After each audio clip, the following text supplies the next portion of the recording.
This guy has the absolute worst curse. Fernand Felenberg is the Empire's top heir. The imperial successor is a pure mastermind when it comes to strategy and business. He is handsome, filthy rich, and brilliant. Practically every woman throws herself at him.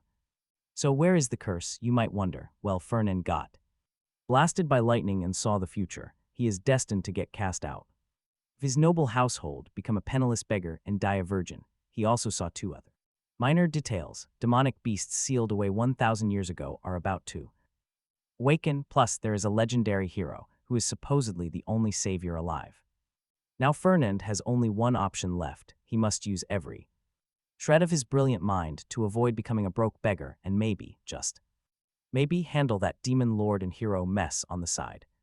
2. After surviving that lightning strike, Fernand simply wanted a normal, peaceful life, but he could not shake the vision. You see, when the bolt struck, an otherworldly spirit tried to possess his physical body, but Fernand was way stronger, so he crushed that intruder's soul. Still, fragments of its memories lingered behind, so how did that soul already know he would end up as a beggar? He had to verify if the prophecy was true. His secretary asked how his class went. Fernand replied it was always the same. He took some coffee and grabbed the daily newspaper. The assistant asked if the young lord was feeling sick lately, though Fernand denied it. Still, the secretary noted that Fernand had been burdened by heavy thoughts for half a year, ever since he began disappearing on long trips. Fernand, totally consumed by his secret investigation, had acted strangely, almost possessed since the lightning bolt, yet he believed these bizarre moves were the right path. In the end, he suddenly spotted the name Ian Armian in the newspaper. He was stunned to see that the boy had enrolled. His secretary asked if something else was wrong, but Fernand bolted straight south, leaving the servant staring at the untouched coffee as the heir sprinted off. The Imperial Academy stood as a massive fortress on Bardian, an enchanted island floating the Imperial Sea. Its southern border held a murky wetland stream. This was the exact spot where Fernand planned to test the prophecy. Among the recalled visions, 3 specific events haunted his thoughts. Every single one predicted a grim disaster. The thought infuriated him, denying it was useless. First, that wretched future where Fernand Felenberg ended up a beggar. Second was the resurrection of King Solomon's 72 demon lords across millennia. Third was the tale of Ian Armian slaying evil beasts to save the world. Ian was a total nobody to the Empire's citizens, yet he was a direct descendant of the founding emperor Kinos Arian, who united the realm beside 5 allied kingdoms. 1,000 years later, that fallen bloodline held zero power in the Empire because the vision identified this forgotten descendant, Ian Armian, as the true protagonist. Fernand sprinted to the swamps the moment exams ended. Every event was recorded clearly, just like reading a novel, by seeing firsthand. Whether Ian moved according to prophecy, Fernand could confirm the truth. Besides, that kid was not merely the chosen hero of destiny, but someone tied directly to his own miserable fate. The real issue was that Fernand could never understand why everyone hated him so much. He could only glimpse fragments of the prophecy book, tracing the overall flow without grasping the root causes. The surface excuse was his supposed demonic ties, but that made zero sense. At that moment, Ain was searching through the murky swamp for a hidden dungeon. Hidden inside was a sacred relic left behind by the first founding emperor, a holy blade housing his spirit. The prophecy depicted Ain as the chosen hero, destined to save the realm. Fernand figured that if this imperial descendant lacked real talent against demonic forces, he would have already eliminated him. Right then, the metallic scent of fresh blood caught his attention nearby, telling him the boy had been injured inside and had yet to awaken. After all, the swamp apex predator, a vicious croaker, was no easy foe. Fernand assumed events were unfolding just as predicted, but still chose to investigate the dungeon interior personally until he sensed a presence heading straight toward him.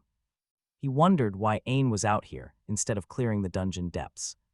Stepping forward, Fernand bluntly warned the boy that this area was forbidden to freshmen.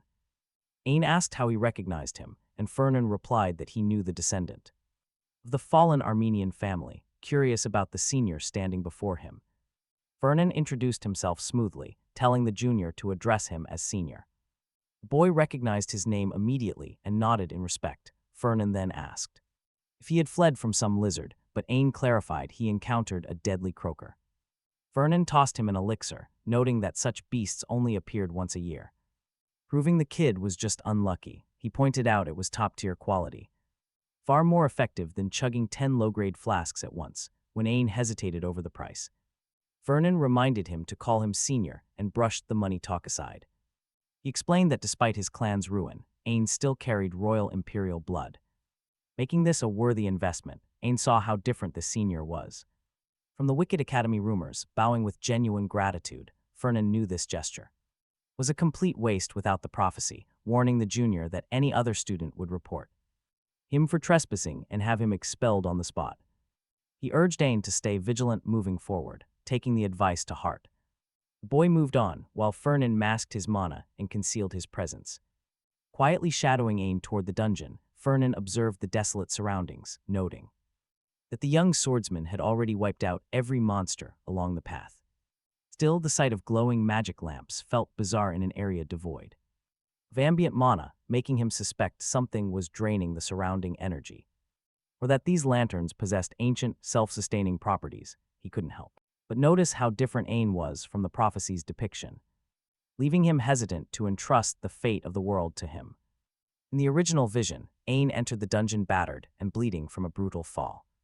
He drained every remaining healing potion, yet his critical injuries refused to mend, forcing the battered protagonist to stagger forward through sheer agonizing willpower until an altar caught his gaze. Resting at the very center was an ancient longsword, exerting an undeniable pull that urged him to reach out and claim it.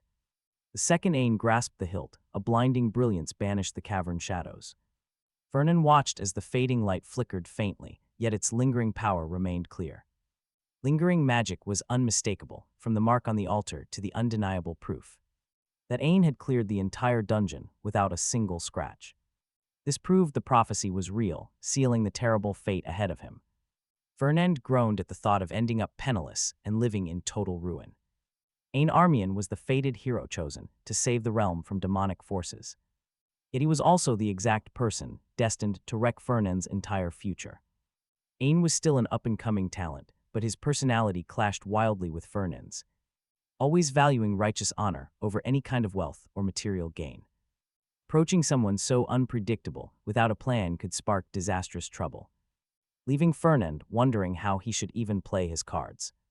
When he vents about this complicated dilemma, his loyal servant Heir speaks up. Fernand explains that there is a promising venture he wants to invest in. He asks what he should do, and Heir immediately advises him not to hesitate. The young master grumbles that their personalities are practically polar opposites. Heir simply shrugs it off, claiming enough gold can bridge any personality gap. With world-ending threats looming, Fernand decides to keep things simple. Clashing personalities mean nothing when massive profit is on the table. Deciding he needs to scout Ain out in person, Fernand prepares to move. Fernand declares he is meeting Ain right now, despite Heir asking who he seeks. Knowing another guest will arrive soon, the servant merely sighs as his master leaves. Over at the academy, dormitories are assigned strictly by entrance exam ranks. Students placing from 1st to 10th secure rooms in the elite Lebides dormitory, while ranks 11th through 30th go to special students, with Davis dormitory beneath them. The talking sword yells in frustration, outraged by where they have ended up. It screams that an Armian descendant belongs at the very top, not in some low-tier dorm. The blade rants that the founding emperor would turn in his grave from sheer fury. Ain ignores the complaints and calmly asks why the demons suddenly showed up. The sword's ego snaps that outside interference is the only logical explanation. Ain refuses to get involved, claiming he is far too weak, but the sword scoffs loudly. Rejecting that excuse, the sword blames the first emperor for ruining their lineage. That ruler abolished direct succession and created the 7 electors system instead.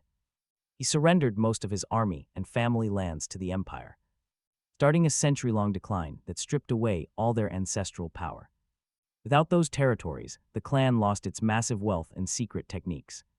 Even though Ain is merely a candidate under these harsh circumstances, the emperor recognized his raw talent and promised full backing to him. He pledged resources to help restore the family to its former glory. Arriving at the dormitory with a clear goal in mind, Fernand knocks and calls for Ain.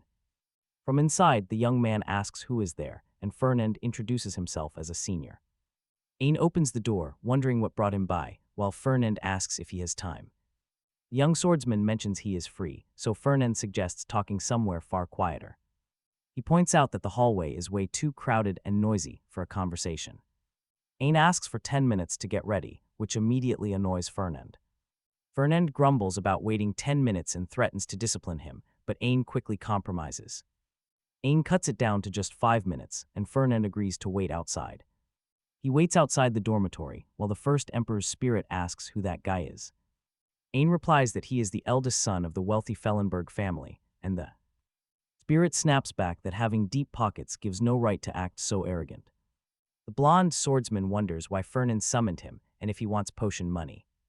But when they meet, Fernand simply notes that he brought his sword. Ain quickly assures him that he holds no ill intent during their meeting. Fernand understands, knowing that knights never like parting with their weapons, sensing that the young man is surely carrying the proud ego of Emperor Gardner. Ain asks why he invited him, and Fernand casually brushes it off. He claims he just wanted company for dinner, telling the boy to order whatever he likes. Ain hesitates to accept such an expensive meal, but Fernand insists firmly. He warns him never to turn down an offer, so the youth relents. Fernand notes the boy seems innocent, yet wonders how this kid betrayed him. Fernand then asks what the boy plans to pursue after graduating from the academy. Most noble students enroll here purely to build connections and expand influence, while the Armian family has always focused solely on raw strength. Seeing an heir of that bloodline at the academy is genuinely surprising. Ain explains he was sick of being mocked, since the Armian house still holds royal blood in its veins, even if only in name alone across the empire. His true goal is restoring his fallen family to its former glory. Fernand sees fierce ambition, stubborn pride, and iron will beneath that gentle exterior. He now grasps the boy's true nature, glad he held back his sponsorship. Direct charity would have backfired terribly and insulted the young swordsman's fierce pride. Ain is the type who would gladly die before ever bowing his head down. Fernand decides to build absolute trust slowly, piece by piece, over time. That way, the boy naturally falls in line, so Fernand can use every ounce. Right then, Heir approaches and asks where he has been all evening. Fernand questions if his servant met with the Berv family representative. Heir admits he summoned Luna Berv directly due to their clan's sluggish response. He admits he should have sent her away since his master was running late, but chose to make her wait instead, asking if this was meant to break her spirit. Fernand agrees that breaking her pride makes her far easier to control. He poured too much effort into the Berv family to let things slip now. Everything seems on track until a sudden, sharp pain strikes right through Fernand's head. Heir asks if he is all right, but Fernand dismisses it as a headache.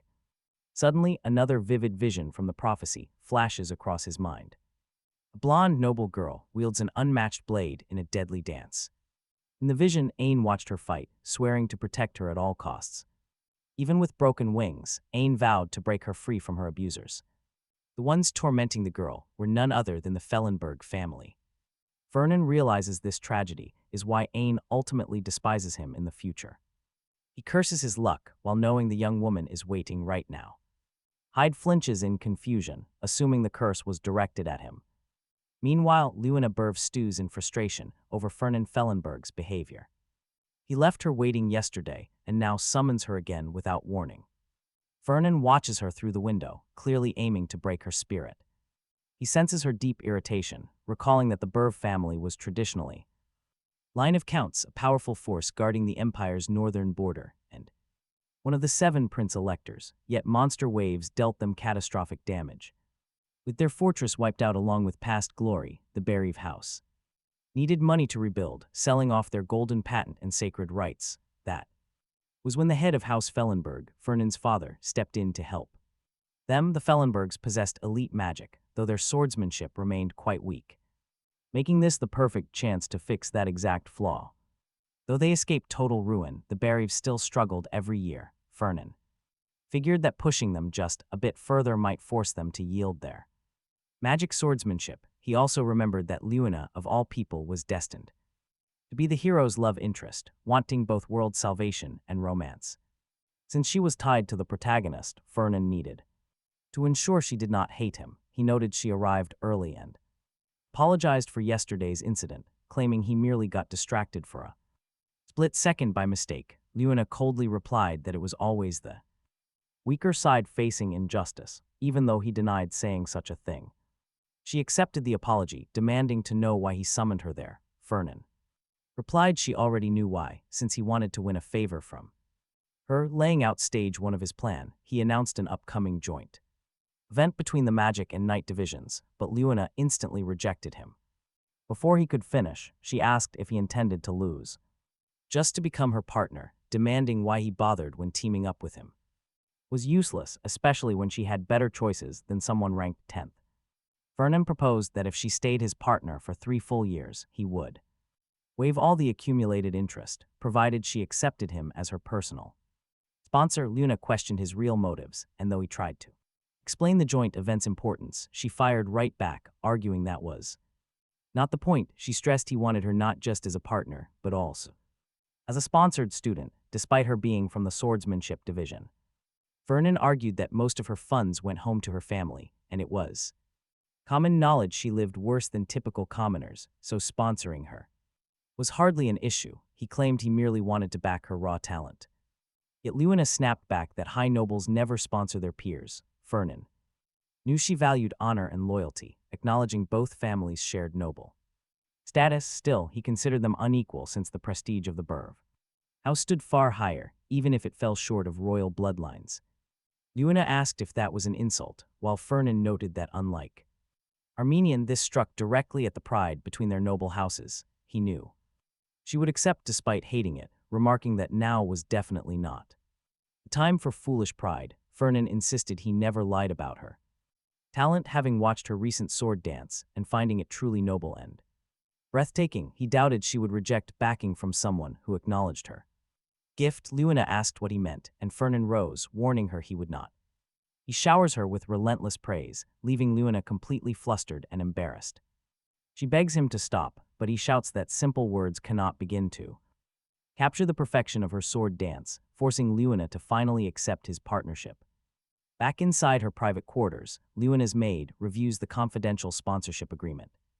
Most terms expire after graduation, requiring Luna to remain Fernand's class partner for 3 full years. The young lady admits the generous conditions are simply impossible to turn down, noting he saw breathtaking, noble potential in her exquisite sword artistry. He claimed words failed to describe its beauty, which infuriates the maid. The maid grumbles that the money-obsessed lunatic must be plotting something shady. Luna warns her to watch her tongue, since he remains the legitimate noble heir of House Felenberg. The maid insists the young master is actively seducing her, yet Luna disagrees and chooses to endure the suspicious deal for the sake of her family. Still, the loyal servant points out that her lady is ranked 2nd while Fernand sits in 10th place. Suddenly, Hyde appears right at the doorway, announcing that his young master urgently requests an audience with Luna. He explains the young lord is waiting at the training arena and expects her immediately. The maid promises to relay the message, while Luna wonders what he wants and what scheme he is planning. Meanwhile, Fernand reflects on Luna ranking 2nd, right behind top student Alan Donnards, who has never suffered defeat against her. Even so, he acknowledges she possesses the raw talent of a top 10 royal knight across the continent, eager to see if she conceals hidden trump cards. When Luna arrives, demanding explanations, Fernand casually answers that he only wants to demonstrate enough combat skill so he will not hold her back as partner. Luna points out the massive power gap between 2nd and 10th place, yet lets him test his mettle, generously granting him the initiative of the opening strike.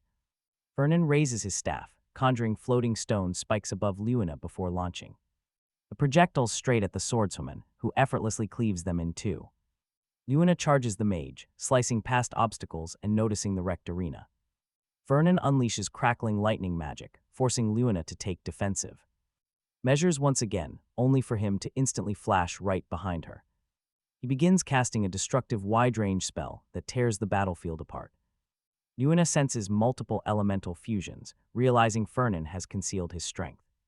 Debris floats across the shattered ground as Luna evades another strike. Wondering how he casts advanced magic so casually and how deep his mana pool truly runs, she realizes she completely misjudged this supposed slacker. because this overwhelming magical prowess far exceeds any 10th-ranked academy student.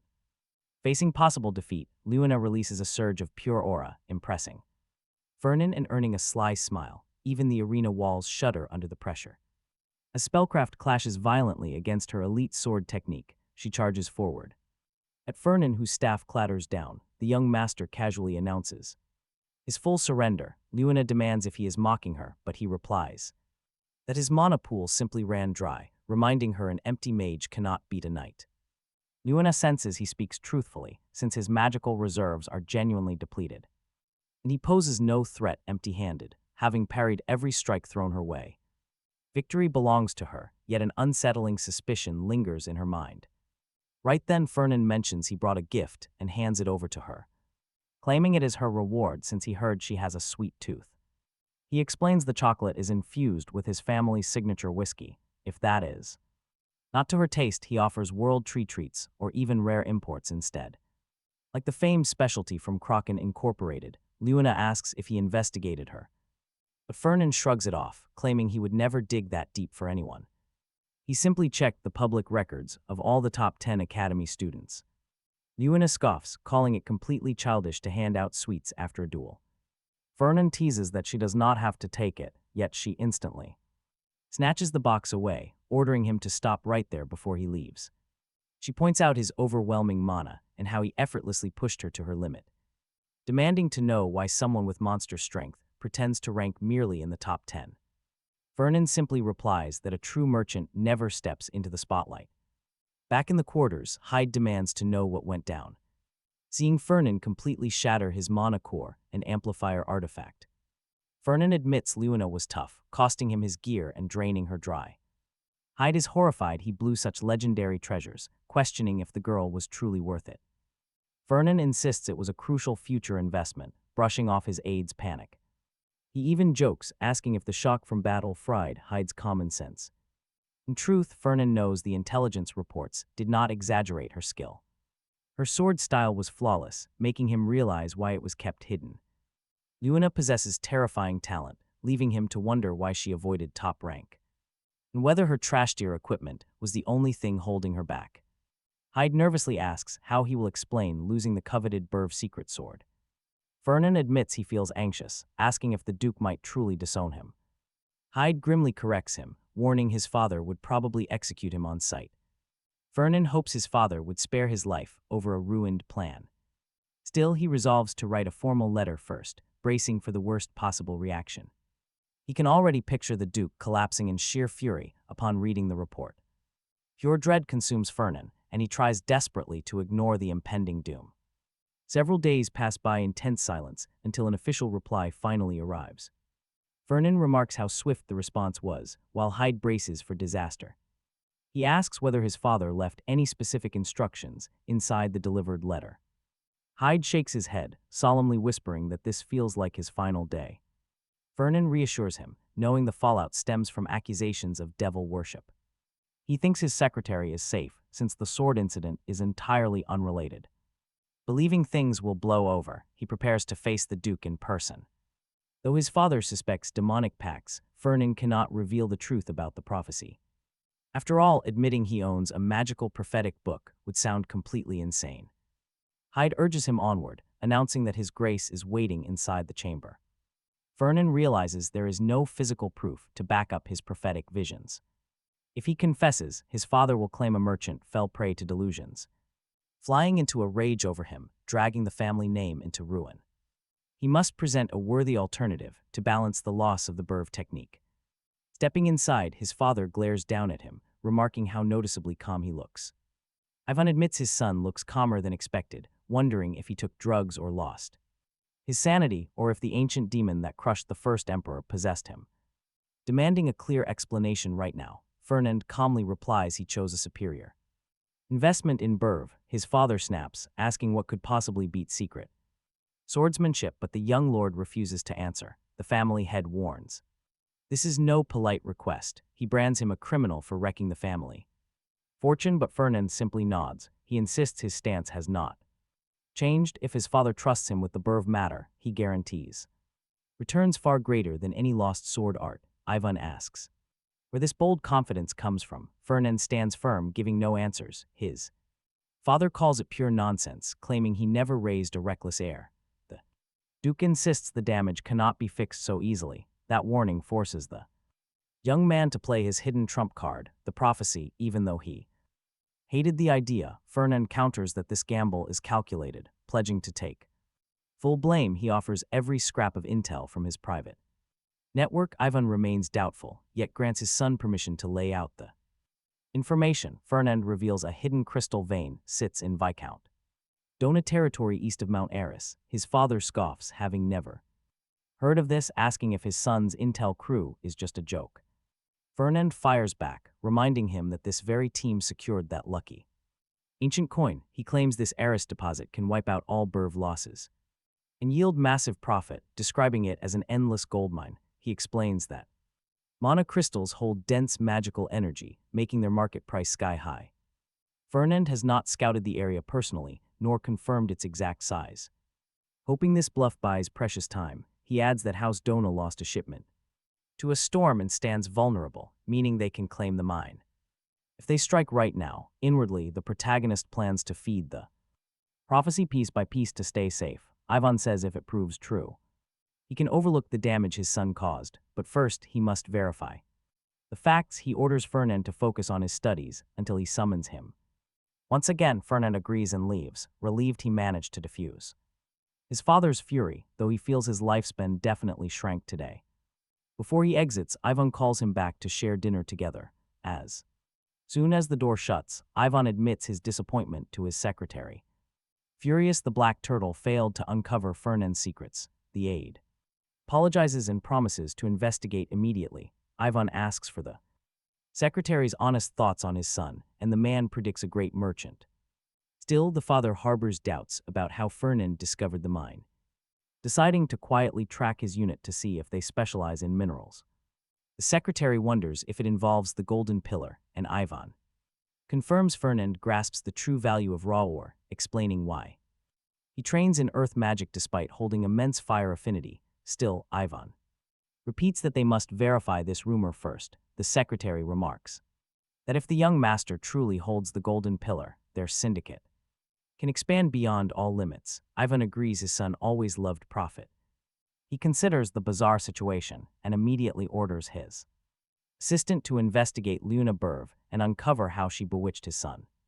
When the assistant asks if it is romance, Ivan insists no other explanation fits, noting the boy has the same smitten look from his own youth. Still, he suspects there is far more going on. What could drive a boy who worships gold over family to act like this? Meanwhile, Fernand brings up Aaliyah pairing up with Carlos Denov, and Luna confirms the rumor. He points out she was ranked 4th in the department, but Luna corrects him, stating she was actually 5th. When he asks about the partnership, she replies everyone will know soon. They teamed up for profit to handle business, which makes complete sense. Fernand agrees cash is the ultimate motivator, though he knows he cannot squeeze any more out of Luna. He knows where they stand. Her disgust for his reputation as the money demon fuels her deep resentment. Even so, Fernand hands her a rare mandrake root elixir and a company weapon voucher. Luna protests that she cannot afford it. Yet Fernand calmly brings up their contract terms. She points out that gear forged by the Golden Turtle Company is far too expensive as a gift. Fernand secretly agrees with her assessment, though on the outside he plays it off, earning her loyalty to save his own future. From ruin is worth far more than any rare piece of gear. As Luna refuses again, Fernand warns that turning down the sponsorship violates their contract terms, leaving her no choice but to take it. Standing up, Fernand mentions he will see her in class before rushing off. For urgent matters, Luna stares at the items, still troubled by their insane value. She questions whether a breach penalty actually existed, knowing deep down there was never any such clause. Suspicion creeps in as she ponders his hidden motives. She wonders if Fernand is scheming to charm her and steal her swordsmanship, a secret technique she will guard with her life. Meanwhile, back inside, Fernand notes that Arian is busy warming up for the upcoming lecture. He recalls the first-year sparring matches, a major event on campus.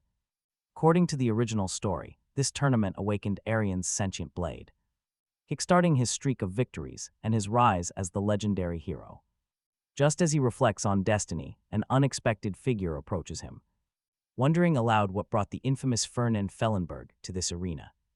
Fernand offers a polite greeting, asking how His Highness is doing today. The prince replies that it has been quite a while since they met. He asks what drew Fernand here, curious if a standout rookie caught his eye. Fernand claims he is merely tracking the class rankings, casually asking if the prince came to see Arian. The royal readily confirms it, admitting that anyone would take interest in a former imperial bloodline. Unseen at the academy for over a century, Fernand recognizes him immediately. Ludger Schwaben, the empire's second prince, his dynasty held the throne for generations since claiming imperial power, commanding absolute authority across the realm. Though sharing identical roots with the Armians, their relationship had soured terribly. Besides Ledger prized status above all Schwabens, making a constant thorn in his side, Ledger noted Fernand seemed curious about the boy until he noticed another student standing nearby named Von Kalbunder. Von had taken the exam, ranking as the second best student, plus the Kalbunders were scheming to snatch the Armians' lector position. Fernand watched closely, realizing this coincidence marked the start of their rivalry. Because every true hero always faces a villain trying to conquer the protagonist to evolve. For Ain, the prophetic hero, Von Kalbunder was the clear antagonist. The instructor called Ain and Anton Dern up for combat, spotting Ledger and his lackey Von right at the start of this journey. Fernand wondered if fate was pulling strings. The whole situation intrigued him, making him eager to see if prophecy held true. Backing Ain was the right move. The duel commenced, and Anton immediately charged forward with heavy strides. Ain tracked the incoming rush and managed to block the strike, yet his rival infused his sword with mana to deliver a clean cut. Ain evaded with an acrobatic leap, hitting the ground while gasping for air. Ledger remarked that duel pairings were chosen purely at random, noting that Armian drew rotten luck facing Anton Dern, who ranked 10th in the entrance exams, a brutal matchup for Ain, sitting back in 38th place. The prince sneered that seeing someone ranked so low get crushed was entirely expected. And having seen enough one-sided garbage, he announced he was leaving. Fernand countered that it looked far from boring. Seconds later, Ain infused his blade with mana, unleashing a fierce downward slash that tore Anton's collar right down the center with one strike. Ledger and Von watched, stunned by the sudden turnaround. Fernand noted how Ain had been rattled by Anton's opening aggression, displaying raw inexperience during those early seconds. Yet once he found his calm, the momentum shifted instantly. Shaken, Anton muttered in disbelief that this kid only ranked 38th, refusing defeat. Anton decided he would never lose, unleashing his magical energy to the absolute limit. In the corner, a girl whispered that Ain was surprisingly tough, though Anton would still come out on top. Observing the clash, Ledger muttered, "It is surprising that a 38th ranked novice is forcing rank 10 to fight seriously."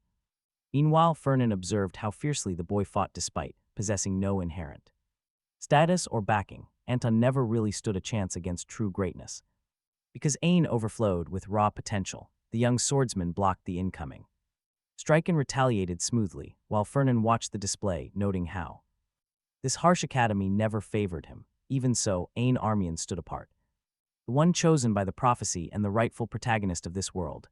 Ain slipped behind Anton in a flash. Anton's weapon flew from his grip, sending him crashing down. The instructor loudly declared Ain Armian as the victor, who hoisted his glowing blade amid the roaring cheers of his classmates.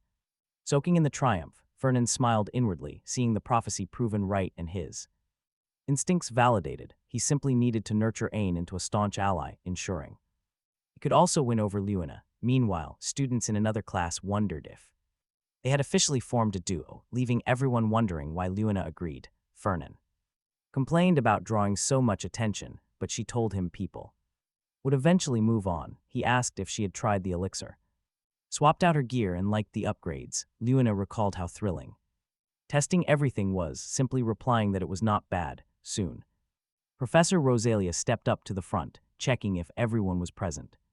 Seeing that all teams were set and nobody was running late, she introduced herself as their magic instructor alongside Professor Grad, who led swordsmanship. The practical exam kicked off right away. As assistants began handing out maps, Grad announced that nothing beats testing their real skills under pressure, declaring that the students were heading straight into the training field. Each map marked a designated destination meant to be reached within 3 hours, with a strict limit capped at 4 hours total. The instructors then opened the floor for questions, and someone asked how much this counted toward grades. Grad answered firmly that this was their biggest evaluation before finals. Another student asked about combat, and Rosalia added that fighting enemies earned bonus points. With everything settled, the professors wished them luck and started the exercise. As they walked, Fernand asked about their position, but Luna reminded him to check the map first. Right then, they bumped headfirst into Jane Hu and the timid mage, Ned Palin. Fernand pointed out both ranked in the top 70, while Luna scoffed, having no real interest in wasting time on two weak opponents. Fernand mentioned he would usually throw a snarky comment before walking away, but promised to back her call entirely. Luna appreciated that solid attitude, deciding they should claim the extra points before figuring out their route. Fernand asked if scouting ahead with simple tracking magic would not be much easier, but she warned him against giving away their position to everyone nearby.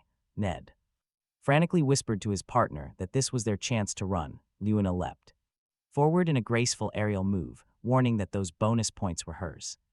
Fernand backed up the strike with a surge of magic, knocking down both rivals instantly. He noted a defensive spell placed on the map by the assistants, with both defeated. Their signals vanished, prompting Professor Grad to remark that students were dropping much faster than expected. Rosalia noted how thrilling it was watching these rivalries unfold, since monsters had not eliminated anyone yet. Grad asked which team she was tracking, and Rosalia named Ledger and Allen alongside Carlos Dinov and Elia Tortiga, while emphasizing that the real highlight was Luna Bierf and Fernand Felenberg. Grad argued she took a huge disadvantage partnering with him, wondering if money motivated her since Fernand ignored his grades completely. Rosalia countered that there was a different motive, pointing out he could easily boost his rank anytime without Luna. Grad asked what she meant, so Rosalia revealed the truth. Fernand had always placed 10th. She noted that while top students regularly shifted ranks, he never moved from that exact 10th position, scoring perfectly on theory while always purposely losing points in practice. Everyone assumed he just disliked showing off, prompting Grad to ask if the kid was hiding his power. The professor confirms it, revealing who really wrecked the entire testing grounds. It turns out those two were behind all that battlefield destruction. Grad wonders if those lunatics did it, since no regular cadet wields that much strength. Rosalia admits her curiosity is piqued, catching the veteran instructor's attention. He asks if she wants to know why the boy concealed his true talent, but she shakes her head, wanting to know why he finally decided to unleash it. Meanwhile, Fernand stands atop a rocky cliff, pointing toward their designated northern checkpoint. The map leads them right toward a rugged, barren mountain desert. Luna finishes wrapping her preparations, asking where he plans to head next. Fernand hops down from the boulder and explains their next route lies northwest. Other students are lurking nearby, so he suggests hunting down their next pair of opponents. But Luna brushes it off, reminding him they still have plenty of time on the clock. Suddenly, Fernand raises his staff, conjuring a massive boulder into the air. Footsteps approach as someone calls Fernand Felenberg out by name. Luna scoffs, calling out Carlos Dinov for attempting a cheap ambush from behind. Carlos sneers, asking if she forgot the teacher told them to treat this as real combat. He claims their clash is pure destiny, leaving Luna annoyed by his bizarre grudge. Fernand points out Carlos simply bruised his ego after losing his original teammate. He calls the petty revenge childish, while Luna makes it clear she belongs to nobody. Fernand mocks his foolish rival, but Carlos snaps and tells him to shut his mouth. Carlos and his teammate prepare to strike, eager to harvest high points from strong targets. Taking down top contenders will secure their rank far faster than hunting weaklings. Fernand offers backline support, telling Luna she can go all out with her blade. She immediately snaps back, telling him to stay out of her way since they lack teamwork. They never planned combo moves, making coordinated buffs practically useless. Fernand counters that fighting separately as a pair completely defeats the purpose. He levitates dozens of heavy stones into the air, assuring her everything is under control. He urges her to trust him as they flank the enemy duo. Meanwhile, inside the surveillance room, Rosalia notes that a massive clash is brewing out in the mountainous desert terrain. Grad asks whether the monsters in that sector have already been wiped out. The professor explains beasts never spawn there, urging them to watch the battle closely.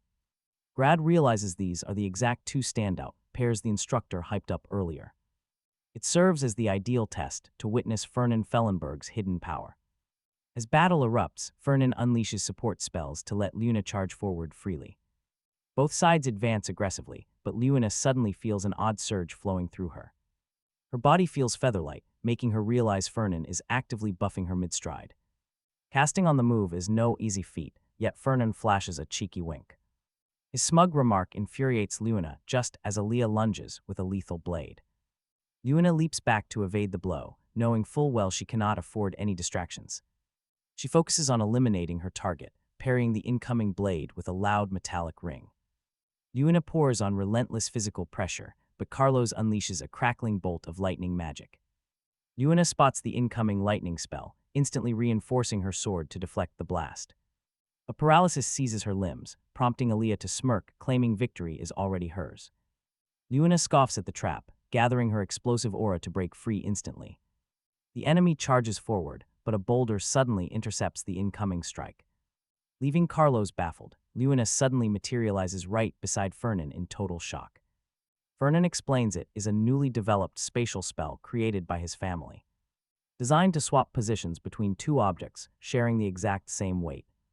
Luna demands to know how he tracked her weight, and Fernand casually mentions her student profile. Dodging an incoming swing, she snaps that the boulder looked heavy, though she is definitely not, promising that she will interrogate him properly later, and burns that student file to ashes. Fernand warns her life is on the line.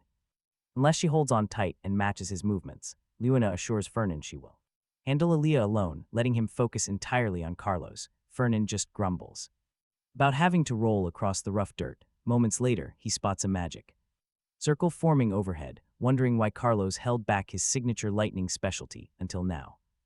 Knowing that towering beam gathers dozens of lethal lightning strikes at once, packing immense destructive force, Fernand knows he must counter the top student. Reaching into his storage, he pulls out two metallic spheres to test their defense against the assault, instantly channeling his own magical energy into them. Carlos remains locked in deep concentration, unleashing the multicast strike directly toward Fernand, blasting him head-on with tremendous force as the heavy dust begins. Clearing away, Fernand emerges completely unharmed with a smirk, leaving Carlos demanding answers. Tossing the spheres lightly in his hands, the young noble reveals that he custom-tuned these devices specifically to absorb and store incoming magical power. Despite the steep crafting price, they performed flawlessly, and further refinement could turn them into commercial gold. Carlos bellows that relying on artifacts is pure cowardice. But Fernand counters smoothly, this is an actual combat drill. Exactly as the instructor ordered. Turning around, Fernand calls out to Luna, drawing Carlos's attention, and commands her to finish Aaliyah immediately. Luna braces herself and launches a razor-sharp aura blade straight at her foe. Watching from a distance, Ledger and Elaine observe the clash. The prince notes only two challengers remain standing, while Elaine believes the staff will handle the rest, since no student mage possesses enough strength to block Carlos's magic. Yet Ledger points out that Fernand and Luna carry terrifying power, and the young man will no longer conceal his true strength. The prince knows he cannot fall behind Luna, whose entire focus revolves around top marks, especially with his high society peers waiting to tear him apart if his standing drops. To stop Fernand from rising as a dangerous rival, he plans to push his rank during this test after trailing him toward the safe zone. Seeing the earlier pair get wiped out, he resolves that Luna and Fernand Felenberg must be dealt with. Further ahead, the duo cuts a massive troll clean in half with sheer force. Luna notes they are nearing their goal, and at this monster spawn rate, they will arrive. In first place, Fernand barely listens as he harvests materials from the trolls corpse, prompting Luna to ask if scavenging is truly necessary right now. He explains that troll blood serves as a vital alchemy ingredient, but Luna notes it is pocket change next to his fortune, calling him a total maniac. Fernand simply smirks, claiming that very mindset helped him recruit her, while she tells him to keep moving, though he jokes only 8 pairs remain. Luna insists she still has plenty of reason for claiming the top student rank. Suddenly, she calls out to him, and Fernand senses the danger too. He confirms at least 20 enemies are closing in, clearly targeting their position. Enemy pairs surge forward, but Fernand and Luna easily hold their ground together. Alan charges straight toward her at full speed, ready to strike hard. Luna spots him instantly, and their weapons clash in a brutal collision. The massive shockwave blasts them apart before they charge straight back in. Blades lock again as mana flares, while Ludger floats high above them. Ludger gathers mana for a fireball, but Fernand's earth magic completely shuts it down. Ludger casts support magic on Alan, glaring at Fernand with heavy murderous intent.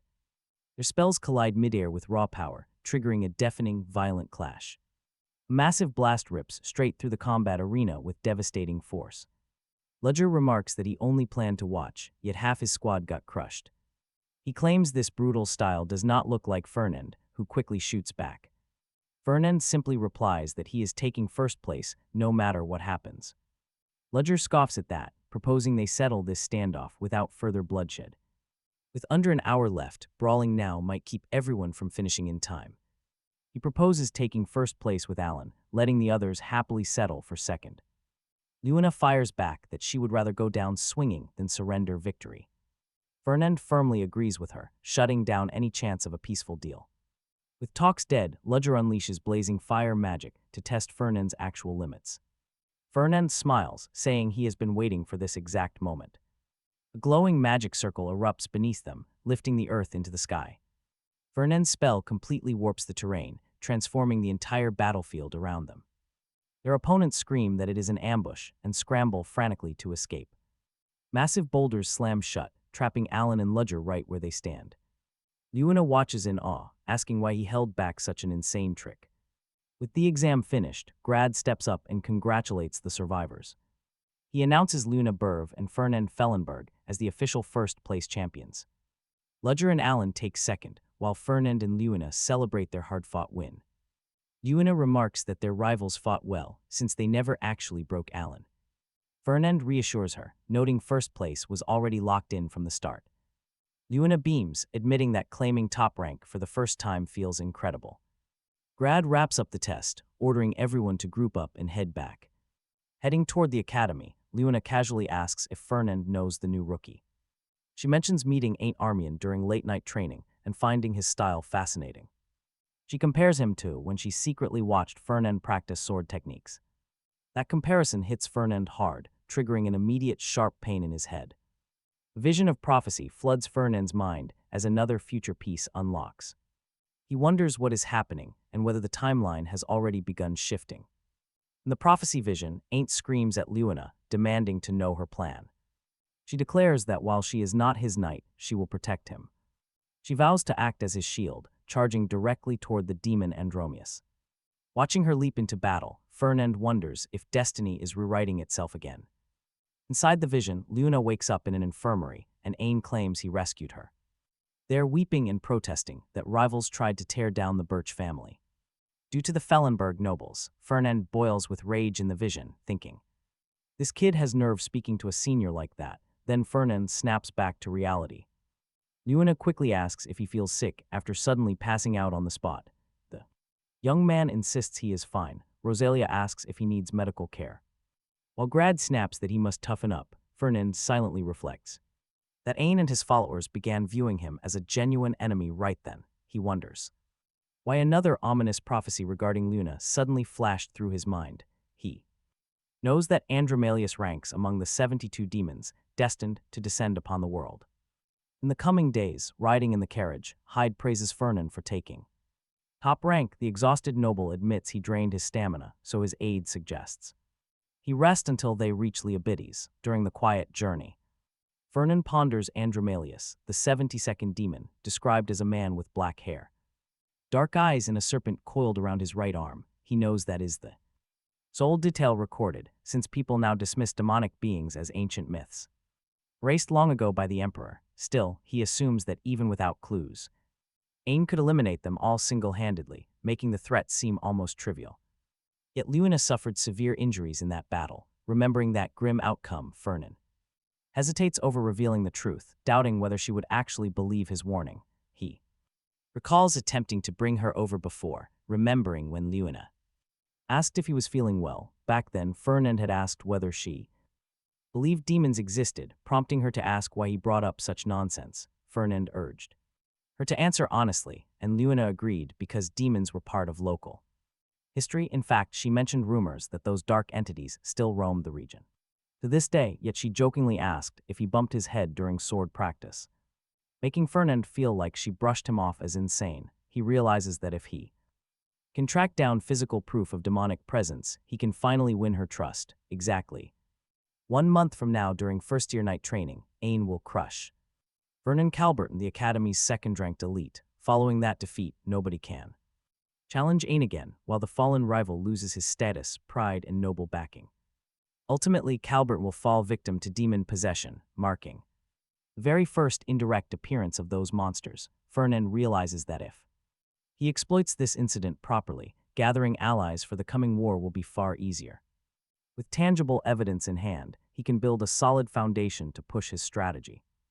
Yet the blind spot remains where and how Calbert becomes corrupted, and Fernand grows frustrated that the prophetic vision cuts off right before the critical moment. Meanwhile, Ain scans the morning newspaper, noting high expectations from House Felenberg. The sentient sword grumbles that House Birch retains its noble authority, despite losing all military command, insisting that its surviving fame is entirely thanks to her power. While the Felenbergs contributed nothing, the ego insists both houses are incomparable, since the only loyal knight at Ain's side was Berv. Ain counters that modern society reveres the Felenbergs far more, prompting the weapon to lament the era's decline, claiming she would never have associated with them if not for war damages. Even so, the situation stands. The ego suggests that Ain could hit up the young master for some cash, since he had been so generous, but Ain suspects the Felenberg family is trying to build ties with the Armians, hiding their real motives just to catch him off guard. He wonders if Fernand had shady intentions, but realizes targeting a fallen noble house makes no sense at all. The ego snaps, asking why he is putting himself down when motives barely matter. Ain pushes back, explaining he never believed Fernand showed kindness purely for personal gain.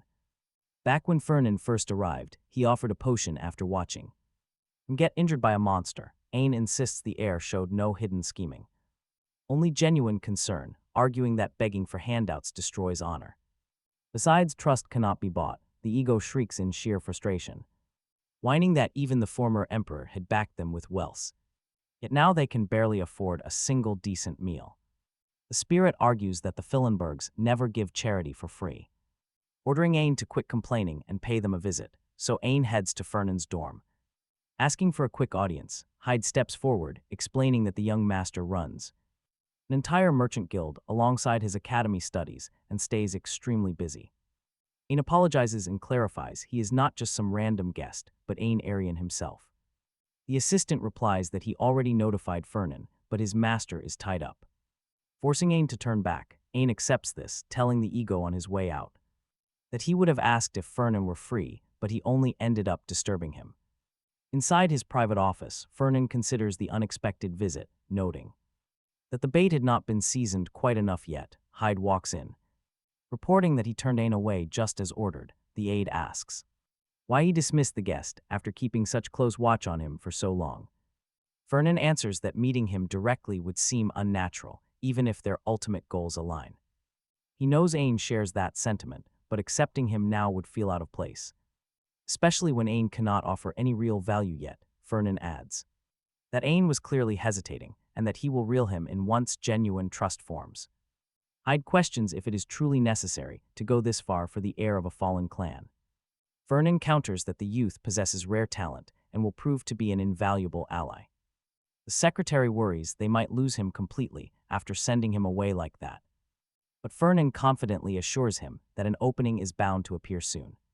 With that settled, the master orders Hyde to visit all branch families and gather every single elixir they hold. The assistant quickly warns that such rare items cost a fortune, making this a heavy financial loss. Fernand fires back, declaring he intends to offer something even more valuable, proving this is not about money. Holding back would simply prove he lacks true capability. Later back in his quarters, Ain asks if the ego noticed Felenberg's butler. The ego grumbles about how the attendant apologized for turning them away earlier, while Ain reveals that the man delivered a small box with an attached note. Curious about what kind of excuse the noble concocted, Ain opens the letter. To find a custom elixir crafted exclusively for him, insisting he take it. The ego grumbles that the smug guy keeps calling him senior just to mock him. Right as Ain takes a closer look at the gift sitting before them.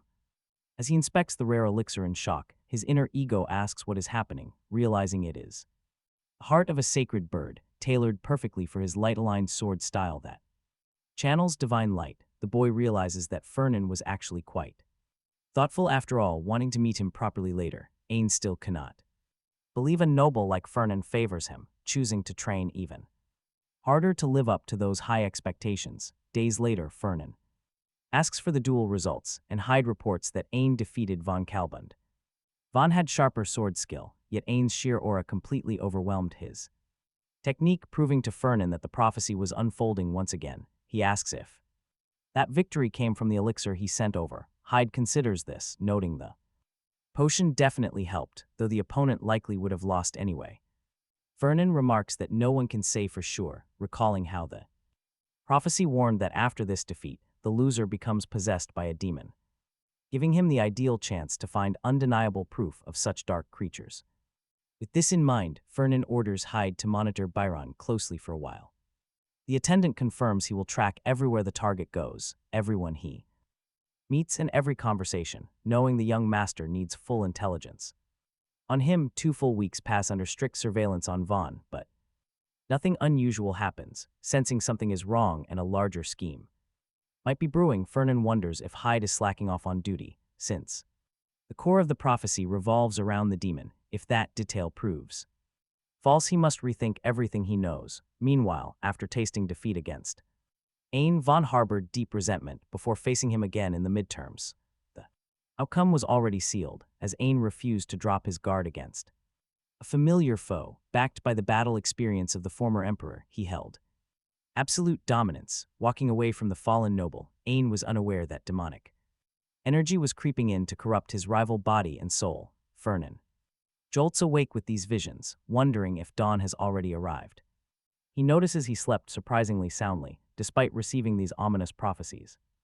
In his dreams, pinpointing the exact hour Byron will be consumed by the demon right after losing the practical exam, because today marks the day of that critical exam. Tension builds inside him. Hyde suddenly enters to announce that his master is up early and needs breakfast, but Fernand insists that the timing is urgent. Gearing up immediately, he declares his plan to go spectate the first-year exam with an escort, yet Hyde mentions he was summoned by the Duke and must arrive later. Fernand decides to bring another companion in his stead. When the servant questions who that could be given his lack of friends, the noble casually remarks she is a friend bought with pure gold. He heads to visit Luna, who insists she is far too busy studying. Fernand explains that is precisely why she must come along, promising that if she tags along, he will extend the grace period on her family debt well past graduation, instantly convincing the girl to agree. She asks about their destination, and once Fernand reveals that it lies in the desolate mountain zone, she protests that the grounds are currently locked down for testing, where trespassing by upperclassmen is strictly forbidden under school rules. Fernand smirks, noting that money bends any rule, while Luna she scoffs that he lacks brains, but the moment she hears that Professor Grad brought them in, the boy notes just how adaptable he is. Luna turns to head back to the dorms, but Fernand yells after her to keep her promise, insisting they will not get caught sneaking around. She says she simply forgot her blade, so he urges her to hurry. While he waits, slipping on his invisibility cloak, Fernand mutters that he must hide his mana from the faculty to avoid getting caught. Bribing Grad crossed his mind, but that would cause too much trouble. Luna agrees he should know better, but the young man argues that acting blind is worse, praising her quick thinking before telling her to move. He stays behind to track their route, mapping out their next move. Ain is currently in second place, closing right in on Varun in third. Wondering if they have already clashed, Fernand follows the path on the map, while Luna points out that students carrying a faculty map breaks the rules. He simply tells her to stay quiet and follow until he senses something off. Luna asks if that distant echo belongs to some dangerous beast, and the horrific screech echoes through the dark trees again. Fearing for the freshmen scattered nearby, Luna immediately sprints toward the commotion, ignoring Fernand's warnings about going alone as he dashes after her. Arriving at the scene, Luna spots an academy student lying unconscious, attacked by a monster yet completely unharmed from the brutal clash. Thanks to his barrier magic, though such aggression seems highly unusual. For local beasts, Fernand realizes this crisis started way too early, and before he can even check on the student, both get crushed by an overwhelming pressure just as a massive explosion erupts. Right before their eyes, through the thick smoke, a troll charges at Luna, who reacts instantly and slices clean through the monster's arm with her sword. Yet the maimed beast rises and lunges again, leaving Luna completely baffled. Out of nowhere, a massive stone slams into the creature's spine, conjured by Fernand's earth magic, while Luna leaps into the branches to evade. Another strike, dropping back down, she demands to know what this thing is. Fernand warns that it has gone berserk, feeling no pain at all, and that only severing its head will bring it down for good. As Luna questions what triggered this frenzy, Fernand recalls the demonic prophecy. While the academy staff scramble to handle the spreading disturbance, chaos unfolds elsewhere as Fernand raises his staff, determined to handle the rampaging beast before them, while the parchment in his grip crumbles. Deep within the woods, Varun collapses to the dirt in defeat, cursing his repeated losses as he tries to stop Ain from walking away. Ain coldly reminds him the duel is over, but that bitter defeat torments Varun's mind, convinced he has disgraced both his family and the prince. Terrified of losing his right of succession, he grits his teeth and throws himself at Ain with murderous fury. Ain simply turns with a smirk toward the enraged noble, striking him down with a few effortless sword slashes. The sentient blade wonders aloud why he threw his life away so recklessly, with honor calling him filth and demanding his life, but Ain flatly refuses. Gardner sneers, complaining that Vaughn is scum who tarnishes the honor of knights, but the young warrior insists this battle is pointless and they must withdraw. Meanwhile, Fernand and Luna finally take down the rampaging berserker. Luna urges him to forget the elixir and leave this meaningless conflict behind, but Fernand refuses to turn back now, insisting they have to push forward and carve through the monster horde. Luna calls him reckless, but he counters that crushing a berserker is easy for her. She asks if he anticipated this all along and just needed an escort, which he quickly denies. She argues no rare elixir is worth his life, yet Fernand immediately fires back that the potion matters more, sprinting ahead without a second thought. Soon the two companions reach the hidden spot where the elixir rests. Fernand figures the duel with Ain has already wrapped up, then Luna spots Vaughn collapsed on the ground. Fernand warns her to stay away, but she rushes over, recognizing Von Kalbunder and wondering who could have defeated him. Believing he simply passed out during combat, Luna immediately moves to help. She calls out for Fernand's assistance, but he sharply commands her to fall back. Luna insists she cannot abandon an injured knight and tries to carry him to safety when suddenly the fallen warrior rises up. Sensing mortal danger, Luna leaps backward, terrified by this unfamiliar, suffocating aura. She questions if this is truly Von Kalbunder, but Fernand reveals the truth. That chilling presence is pure demonic energy radiating from the young man. A demon has possessed him. Staring at Vaughn's glazed eyes, Fernand realizes that by all accounts, the possessed vessel should have hunted Ain down the moment he awakened, yet somehow the monster's target has completely shifted.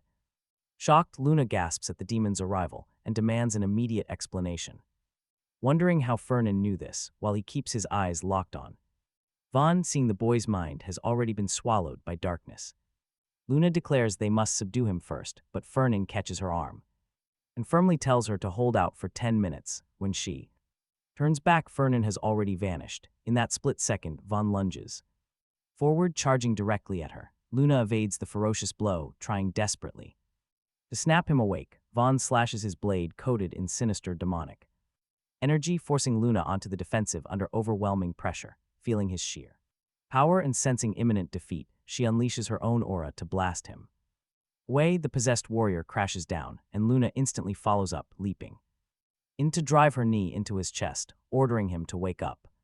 But the demon only howls, grabs his sword, and unleashes a savage strike that Luna barely dodges. Dark, suffocating energy surges around Vaughn once again.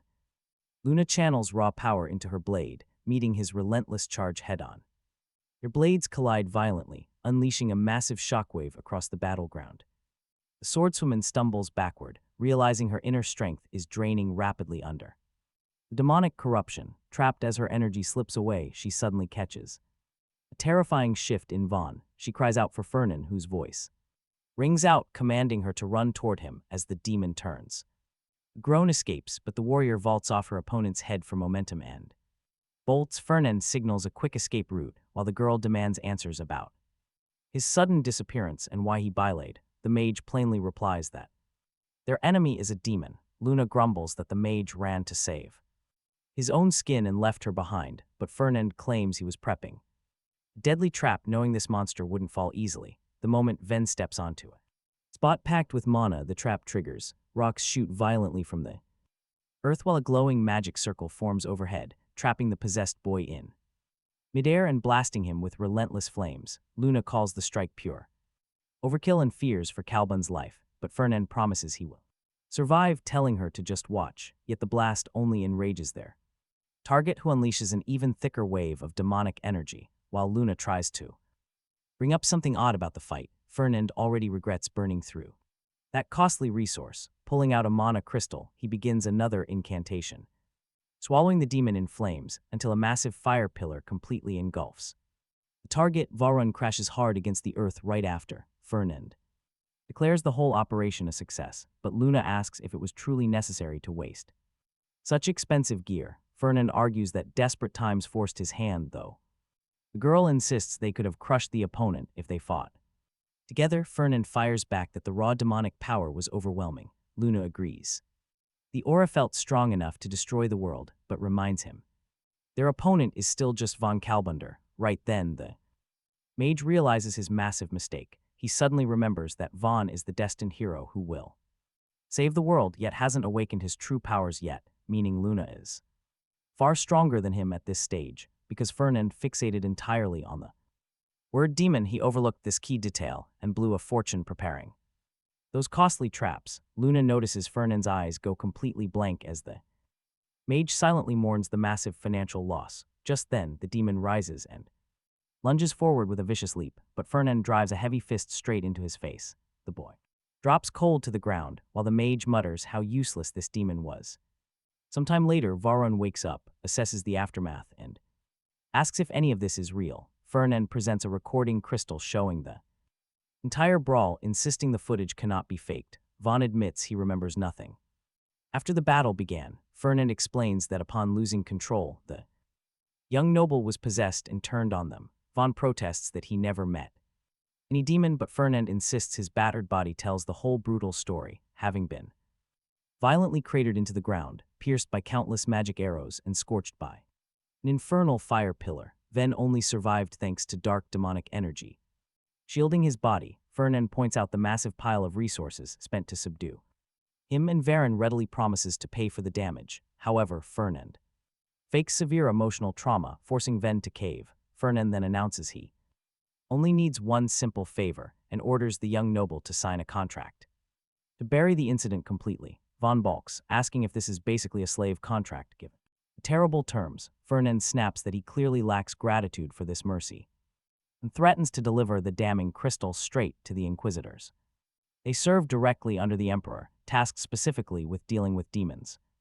Centuries ago they held ultimate authority, but after 1,000 years they became a mere symbolic relic. Fernand notes they would treat this incident as a golden opportunity to reclaim power and demand the orb. Vaughn screams that he has zero ties to demons, but the protagonist coldly warns him that he'll get expelled from the academy, while House Maris disowns any son who sold his soul. Backed into a corner, Varun signs the slave contract and yields complete obedience to his senior. Outside, Luna asks if resolving the matter this way was right instead of alerting the academy instructors. Fernand explains it was bad timing, since whether Vaughn was possessed or manipulated, the underlying mastermind remains hidden. If someone was pulling his strings, it proves an active presence inside the academy is secretly summoning demons. If news Leaked out, the culprit would vanish underground, making tracking them impossible. Luna realizes he intends to investigate quietly and asks why demons would target students specifically. Fernand points out the academy gathers the Empire's greatest prodigies, leading Luna to conclude the enemy wants to wipe out the Empire's future. She immediately offers to assist with demon slaying anytime. Fernand thinks her enthusiasm is admirable, though nothing comes free in this brutal world, and she will soon realize how reckless that promise truly was. Following the chaos, faculty and assistants scrambled to suppress the raging monster wave, forcing the immediate cancellation of midterm combat evaluations because academy grades rely on combat in theory. Every practical test this semester was swapped for written exams. For combat-focused students, this sudden shift feels like pure punishment, and Ain is certainly no exception. Meanwhile, the sword ego insists that no matter how he analyzes it, the whole situation feels completely bizarre. That massive monster stampede was undeniably driven by a demon's presence, given the trace of demonic energy left behind, yet the fiend never showed its face. Hearing that, Ain asks if he could be mistaken. The ego firmly snaps that demons will inevitably strike again, which was why the first emperor took action. According to the ego, the demonic forces will gradually target Ain directly. The boy asks why, and the entity questions his cluelessness, pointing out that it is all due to the lineage and martial soul carved deep into his very bones. Without this bloodline, demonic forces would have conquered the entire world long ago. The ego warns that Ain must stay sharp under his guidance, leaving the young warrior visibly unsettled. After learning he naturally draws such terrifying monstrosities. Meanwhile, inside Leobides' hall, Fernand screams in agony, complaining that his skull feels ready to split open, prompting Hyde to check on his young master. Suddenly, Fernand experiences a vision showing someone racing straight toward the southern forest, entering a hidden cavern and uncovering a secret. In the vision, a powerful spirit beast guards the depths, far too menacing for Ain to overcome alone. Yet once the beast falls, the wall collapses to expose a massive mithril vein. In the prophecy, both celebrate after securing the rare ore, learning the blade was infused with mana, enabling a soul to dwell inside. Fernand snaps awake in a sweat, muttering about the miraculous spirit holding metal. Meanwhile, Luna thoughtfully notes that if Fernand acted so strangely last time, first he brought up a spirit potion, now it's rare herbs. The young noble admits he lied before but swears this time is legit. Luna gripes that they will miss an entire week of classes, yet Fernand quickly counters, saying he has class prep covered and will handle everything. But the girl flatly refuses, and even a bigger cut cannot sway her stubborn resolve, once more insisting that whatever happens, she simply cannot afford skipping academy lessons. Left with no choice, Fernand decides to recruit someone else. Right then, Jace's Vine steps inside, greeting Fernand after what feels like ages, while offering the sacred blessing of mana. Catching sight of Luna, Jace's remarks that his buddy has company, warmly welcoming her with a holy blessing. He then asks how Fernand is doing, and the lad answers that everything is totally fine. Curious about how the newcomer is handling academy life, Jace's replies that as a first-year student, he still has much to discover. Luna observes the chat in utter bewilderment, asking if they are actually close friends. Fernand points out her shock, while Jace's casually mentions their bond is natural. Luna pushes back, reminding them that Jace's Vines is the holy saint himself. To her, it makes no sense that a revered figure associates with a greedy merchant like Fernand. Jace's explains that since she lacks magic knowledge, she might not realize the Dragon God Church reveres the Ancient One who bestowed humanity with arcane power, now worshipping Mana itself. Because of that sacred history, most believers are skilled spellcasters, turning the Holy Order into a mighty institution where reaching Archmage status requires the Pope's personal blessing.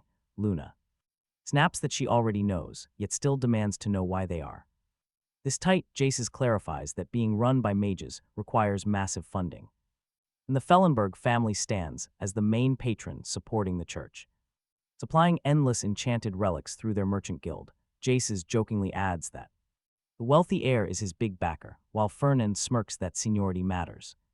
Luna asks if Jace's is truly the revered saint, and he playfully acts offended by her disbelief, though she quickly brushes it off as simple teasing. She gets their dynamic now and decides to take her leave to avoid interfering. Jace wonders why she rushes off right after he arrived, but Luna makes it clear she wants zero part in their suspicious scheme. The saint notes she can always return if she changes her mind, offering a parting blessing.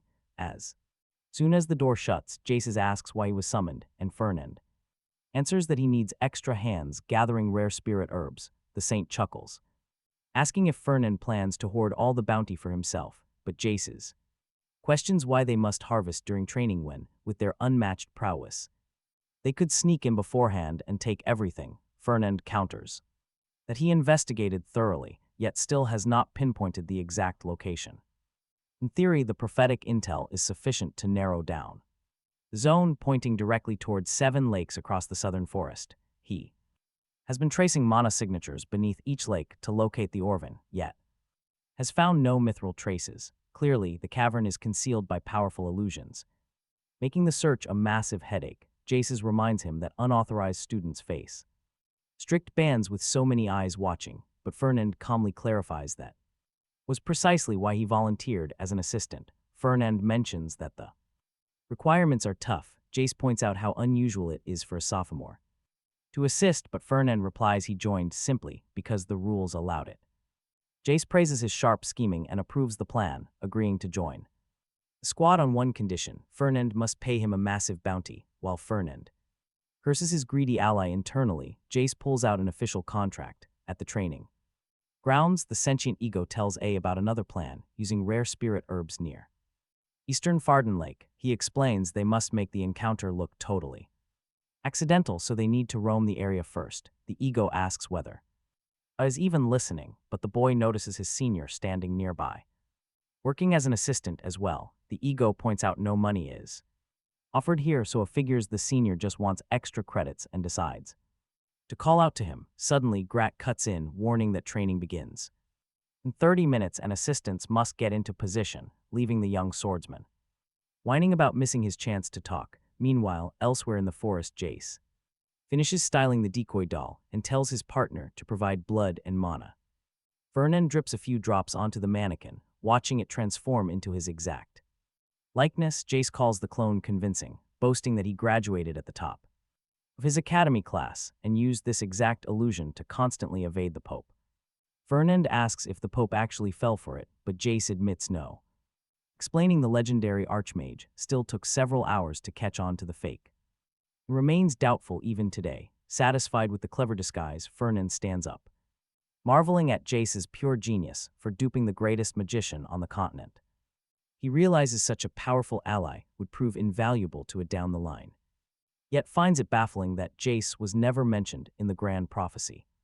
After all, he belongs to the Dragon God Church and possesses exceptional magical talent. He recalls that while humans naturally despise demons, the church took that hatred to extremes. After an ancient demon committed terrible blasphemy, ever since that tragic incident, the entire church went fanatic, morphing into a merciless anti-demon purge cult. Pondering how Jace could become A's greatest asset, Fernand hears his partner announce he must return within 5 hours. Fernand agrees, placing his trust in him. Before vaulting through the treetops to trail A from above, he watches A advance and recalls there is only a single lake located in Eastern Farden, deciding it is time to move and carry out his senior's direct orders. Up ahead, he spots Von Calendar blocking his path and asks if he plans on challenging him once more. Fully aware of his own weakness, Von admits the truth, refusing to look pathetic, recalling how Fernand instructed him to harass A during the training with terrifying intensity. Von boldly declares he never surrendered, prompting A to ask if tasting defeat twice was not enough.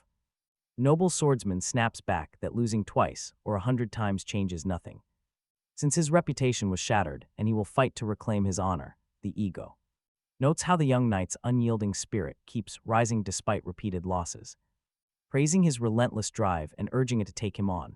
Acknowledges Von's formidable strength, but reminds the challenger that combat between participants is forbidden in this zone. Unfazed, the determined swordsman fires right back.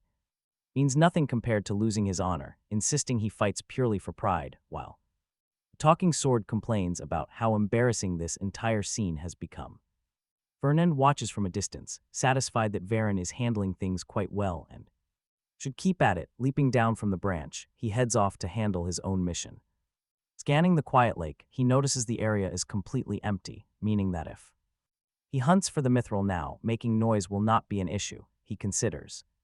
Giving it a shot, thrilled to finally unleash his magic and stay focused on securing the mithril before it arrives. To pull this off, Fernand prepares something special, casting an arcane summoning spell to call forth his servant, believing the core of magic engineering merges all arcane crafts together, just as the true drive of a merchant is gathering massive wealth. He channels his mana to summon a golem.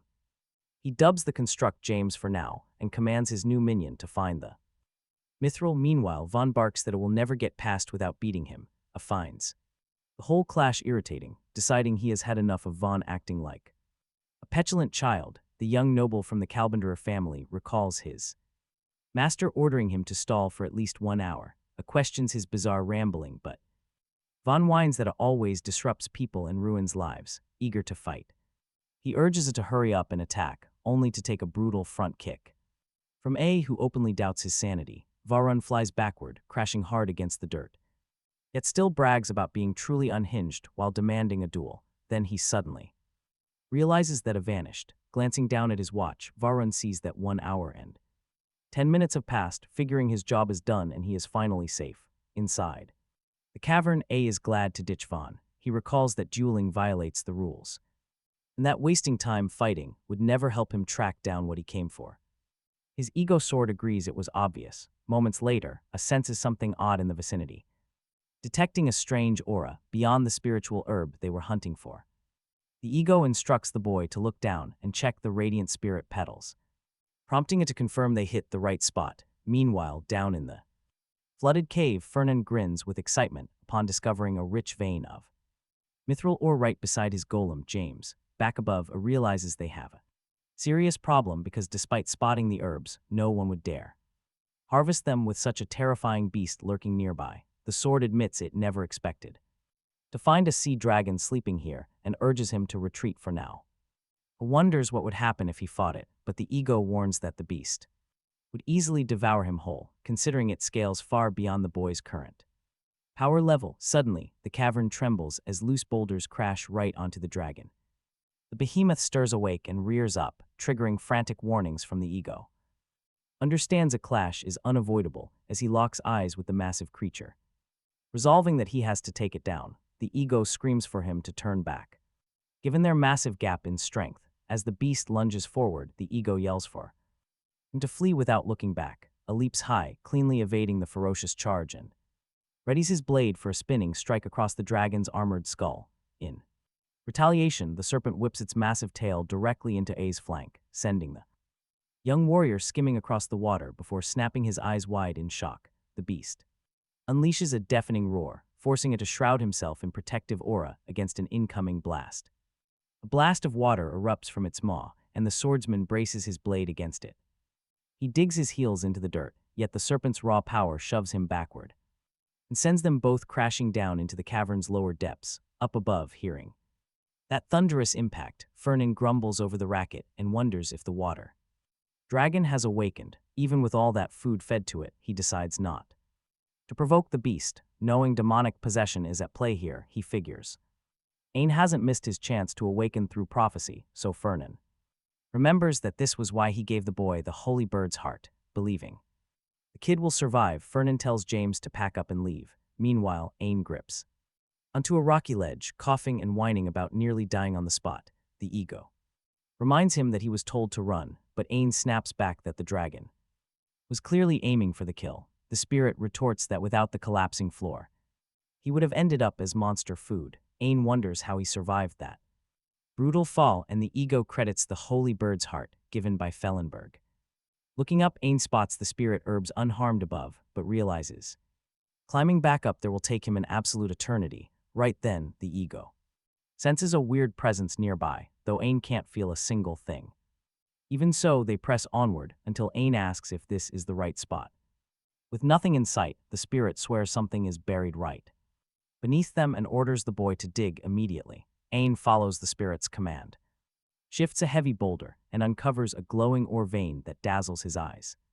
Back outside, Jace asks Fernand if he found the prize he wanted. Fernand nods in confirmation and checks if any trouble broke out while he was gone. Jay mentions just a few weak monsters showed up. Fernand thanks him, promises a formal written contract next time, and bids farewell with high hopes. Soon after, Fernand ponders having secured the mithril, now needing the right owl to fuse alongside it. He notes that mithril holds incredible mana absorption, but lacks its own luster, requiring another noble metal to draw out its true strength. The perfect pairing would be adamant, the hardest metal known. But it is far rarer than mithril, and Fernand lacks the funds to buy it outright. Out of nowhere, a desperate scream echoes in the distance. Still caught up in his thoughts, Fernand spots a young elf sprinting below. Begging her instructor for aid against a pack of wolves, she yells out, asking if he will just watch, and Fernand decides to step in, puzzled why an elf is roaming these perilous woods. Suddenly, she leaps up the tree. Fernand mutters that dealing with elves is always a total headache when the girl unleashes a gale of wind magic, obliterating the wolves before them. She asks if he is satisfied, but Fernand questions her real motives instead. The elf claims it is pure coincidence, but Fernand bluntly tells her to get lost. Backpedaling quickly, she confesses she arrived here with a clear purpose, prompting Fernand to ask if she is trying to cozy up to an elector. The girl introduces herself as Aria Fredian, and Fernand notes that he has already heard rumors of her chasing after other wealthy heirs. Aria suggests they become comrades, but he declines due to the age gap. She argues that electors ought to get along, but he fires back that alliance is optional. To get closer, Aria then explains that the Fredians recently took power as electors, replacing the Barrives, which is why she tries staying friendly with the other heirs. Fernand asks if she has any other family members, but Aria wonders how an elf could even live among humans. Casually munching on some fruit, Fernand notes to himself that she clearly does not care who pays the bill, finding her completely shameless and bold for wanting to become best friends with all 6 new electors. Suddenly, the elf senses danger right as another student screams in absolute terror, urging everyone to run toward the instructor because a water dragon emerged at Farden Lake. Fernand is instantly intrigued, while Aria wonders why the beast showed up so suddenly. Glancing over, she notices her senior has already bolted straight toward the rampaging beast. Fernand realizes something went wrong, since the prophecy never mentioned the beast leaving. He starts worrying about what might happen to A during this sudden chaos. An assistant instructor orders all first-year students to retreat immediately. Meanwhile, the senior staff move in to hold the perimeter. Inside his mind, the ego explains the beast appeared because he took the herb. It urges the boy to leave things to the teachers and get out fast. He agrees, trying not to draw attention, but the monster lunges behind him. As it spins around, Fernand steps in front of him to block the strike. Raising his staff, he conjures a massive glowing magic circle before them. He fires jagged stone spikes straight into the creature using his spell. Seeing the monster shrug it off, Fernand senses it is far too strong. Thankfully, Professor Grad arrives, praising Fernand for bravely holding the front line. Grad takes command of the battlefield alongside 2 skilled assistant mages. The beast quickly retreats, but Fernand feels this entire encounter is unnatural. He wonders if his own actions slightly altered the original flow of the prophecy. After all, he needs the boy alive to protect his heavy investments. Dying now would ruin him financially. He asks if he is hurt, noticing pure admiration. The boy looks up with gratitude, thanking his senior for saving his life. Fernand plays it cool, saying protecting fellow students is simply part of his duty. He claims that keeping the kids safe is all that truly matters to him right now. Shyly asks if they can speak privately for a moment about something rather embarrassing. Fernand agrees and leads the boy away to a quiet, secluded spot nearby. Once Fernand verifies that no one is eavesdropping, he tells the kid to speak freely. Asks if the Merchant Guild buys rare ores, and Fernand readily confirms it. He asks what the kid wants, then quickly realizes the boy has no money. Scratches his head and admits he cannot really argue with that harsh reality. Fernand catches himself, realizing the blunt remark just slipped out too casually. He almost forgot this kid is destined to purge him in the dark future. Provoking him brings 0 benefit, so Fernand smoothly apologizes for sounding a bit harsh. The boy smiles, replying that he knew it was merely a joke. When Fernand asks what he wants to sell, it reveals a raw piece of adamant stone. Fernand is stunned because he had schemed so hard just to track that exact material. Yet the kid simply hands it over, proving the absurd luck of a true protagonist. Telling himself to stay composed, Fernand asks if the boy wants to sell it. He gently reminds him that adamant ore is extraordinarily rare and difficult to appraise. He asks where it came from, but Ain prefers to keep the source a secret. He swears he obtained it honestly, mentioning he has way too much in storage. His inventory is completely packed. Fernand immediately figures out the ore came from the cave. Stunned to see adamant instead of mithril, he wonders what kind of cave holds both. Ain mentions that if his senior wants to buy, he has a few conditions first. Right then, the ego sword screams at Ain to stay alert and watch out. It warns him the Felenbergs are crafty, urging him to reject any sketchy negotiation. Ain lays out his terms, and Fernand agrees to purchase the hall under them. Still, Fernand asks why he decided to sell to him in the first place. Ain admits he needs to offload the rare ore fast before it draws unwanted attention. It puts a massive target on his back since House Armagain cannot protect him. Fernand asks whether he looks trustworthy, questioning if he could just overpower him instead. He hints that he could easily kill him and steal the adamant outright. The kid chuckles, reminding him that his senior gave him the holy bird heart. He even fought a dragon for him. Fernand sees how deeply Ain trusts him. Saving him definitely scored major points. He admits the kid has plenty to worry about. Ain nods in agreement. Fernand reminds him once again who pulled him from the water dragon. He warns that if the boy ever tries to ruin him, he better remember that rescue. He put his own life on the line that day instead of walking away.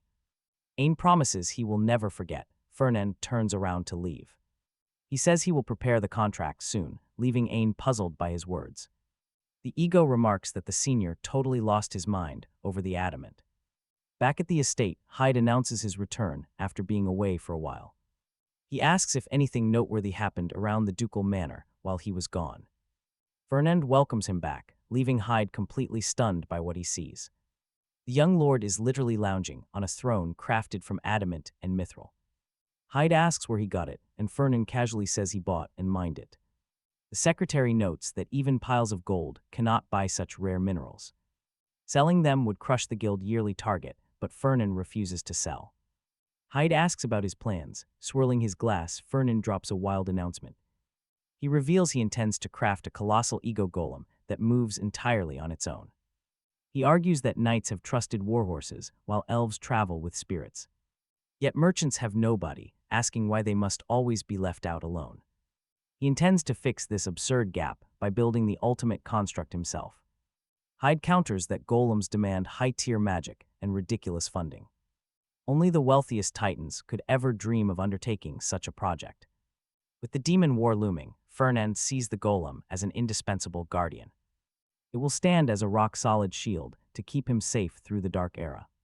Hyde cannot grasp why a merchant needs a combat golem, but stays quiet. Seeing his master in high spirits, he simply asks about the construct size instead. Fernand proudly declares that the colossal ego golem will stand 10 meters tall. He hypes up how magnificent it will look, only for a sharp headache to strike him. Fernand realizes another cursed vision is hitting him. Hyde quickly steps in to assist. He guides his master toward bed, telling him to clamp down on a thermometer. Fernand insists he is not sick, but the loyal servant questions his denial. He cried out in sudden agony, while Hyde desperately told him to hold on. The servant checked his temperature, figuring this was just an aftereffect of the lightning strike. Meanwhile, Fernand turned his thoughts back to the ominous new prophecy. A demonic contractor was set to ambush Ain at the Noble Yacht Club. That exclusive circle was reserved for highborns, and Fernand had attended for networking. Ironically, Fernand himself had pitched the idea of a simple ocean tea party. But things lined up far too conveniently when a vicious sea beast showed up. Even worse, the contractor who infiltrated the vessel belonged to his very own company. Fernand wondered whether House Felenberg had a hand in the entire scheme. Clearly, a traitor lurked among humanity, and a surprisingly sloppy one at that. He also could not fathom why everyone was chasing after his precious adamant. Still, it made sense that Ain would target him after such suspicious circumstances. Anyone would assume a demonic contract took place. Right then, Hyde panicked completely. He checked Fernand's scorching temperature and slapped an ice pack onto his forehead. The frantic servant warned that the young duke had a dangerously high fever. He insisted on calling a doctor, mentioning a visitor had arrived. Hyde suggested turning the guest away, but Fernand refused to miss an opportunity. He could smell profit in the air. Soon enough, he met Professor Grad. Fernand got straight to business, asking about the slain sea dragon corpse. The beast from the practical exam was indeed for sale, Grad confirmed. Others warned Grad that House Felenberg would lowball him, but he doubted it. Recognizing the professor's usefulness, Fernand asked if approaching a student like this was even allowed. Grad scoffed, asking who in their right mind would dare cross House Felenberg. He then questioned why Fernand chose Rosalia as his assistant despite her rigid personality. She was far too strict with rules, whereas dealing directly with him was simpler. Grad explained his visit was actually an official acquisition on the Academy's behalf. Acting as the project leader, he had formally reached out to House Felenberg. But the family simply directed him to negotiate with Fernand in person. The young duke stated he only wanted certain parts, but Grad instantly protested against it. He refused to butcher the carcass into pieces, demanding Fernand take the entire monster. The professor argued that every scrap of a genuine sea dragon was incredibly valuable. Fernand knew he was right. Its bones and fangs offered incredible durability. The eyes and blood were packed with mana, while the scales made flawless armor. Yet despite the tempting haul, Fernand stayed laser-focused on maximizing his net profits. Grad bluffed about selling to rival nobles, but Fernand called his bluff effortlessly. Exams Lane monsters funded the professor's personal research, so outside deals were impossible. Fernand pressed him, asking if securing a solid payout was not his true goal. Backed into a corner, Grad conceded and demanded to know what Fernand wanted instead. Fernand dropped his real condition: exclusive rights to supply naval vessels to the Academy. Every single boat the institution purchased had to come through the Golden Turtle Company. Stunned, Grad questioned why the Academy would even need ships, double-checking the bizarre terms. Fernand confirmed the demand without hesitation, smiling coolly to himself. There was no demand right now, but the impending prophecy would change everything. Once chaos erupted, the Academy would desperately scramble to secure naval dominance. Protecting their fleet from catastrophic damage would soon run up massive maintenance bills.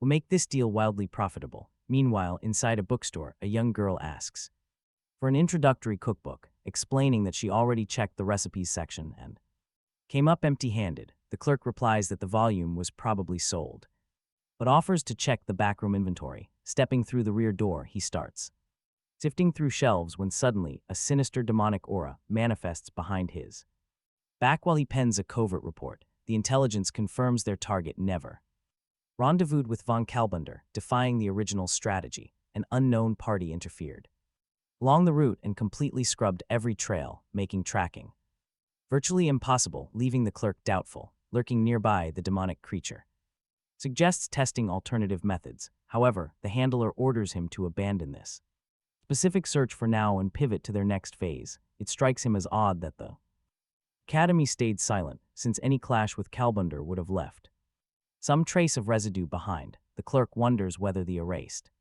tracks were pure coincidence or the deliberate handiwork of an outside player.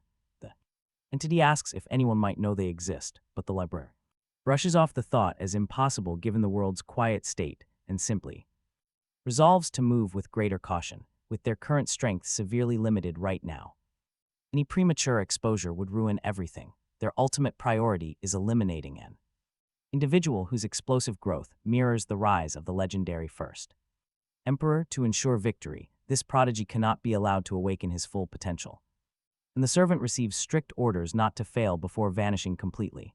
Right after the shopkeeper steps back out front and hands the simple cookbook over to the customer, who thanks him and departs. Over at a restaurant, Fernand asks Leuna if she detected demonic energy. She reveals it happened 3 days ago after dinner while sparring with Bella Hone. Leuna explains that Bella unexpectedly proposed a duel using real blades over wooden practice swords, radiating unusual confidence as if she had swallowed some powerful elixir. Throughout their match, Bella swung with unnatural weight and sharp speed, easily slipping past incoming strikes and even managing to land a clean hit on Leuna. Bella had bragged about surging with power and unlocking superior body control lately, flaring her aura for another assault. Fernand asks if Leuna lost the duel, but she clarifies she did not.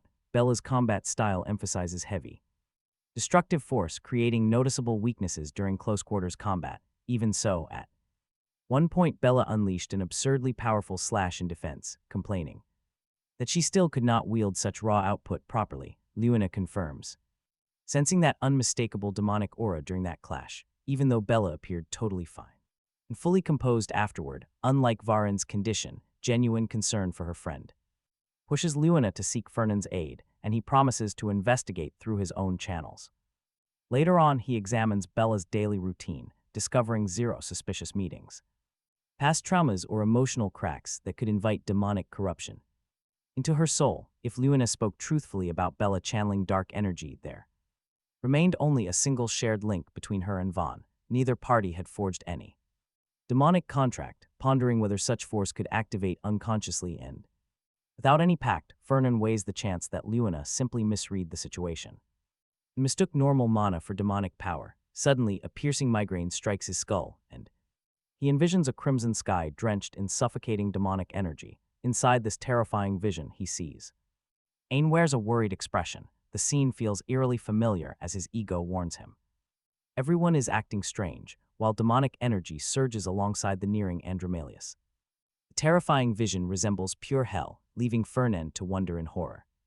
He questions if this is the grim moment right before Andromalius descends completely. His ego insists the demonic corruption spread everywhere, demanding immediate investigation. Following Gardner's advice, Ain channels his own mana straight into the students. His inner voice notes the students have been secretly corrupted during daily routines. It went completely unnoticed because the slow buildup licked away most spare energy. Fernand realizes he needs a proper containment vessel to destroy this lingering threat. Since mana amplification is required, Gardner points behind them toward a hidden formation. A glowing magic circle actively fuels the ominous flow of demonic corruption. Ain must destroy the circle at once, but the vision suddenly shifts. Luna screams his name in terror, shouting that Bella has been infected. Fernand begins questioning if some dark parasite truly lurks deep inside her. Ain realizes this is no simple amplification matrix, it is an actual summoning circle.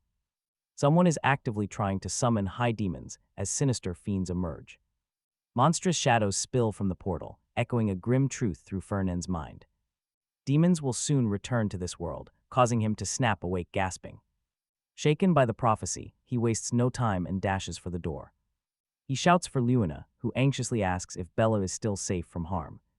If people discover Bella is corrupted, catastrophe will follow, but Fernand calms her. He explains Bella remains unaware and vows to keep her from turning violent. Luna thanks him warmly as he swears to prevent any demonic slaughter. Fernand knows Bella must survive, since her condition serves as crucial living proof.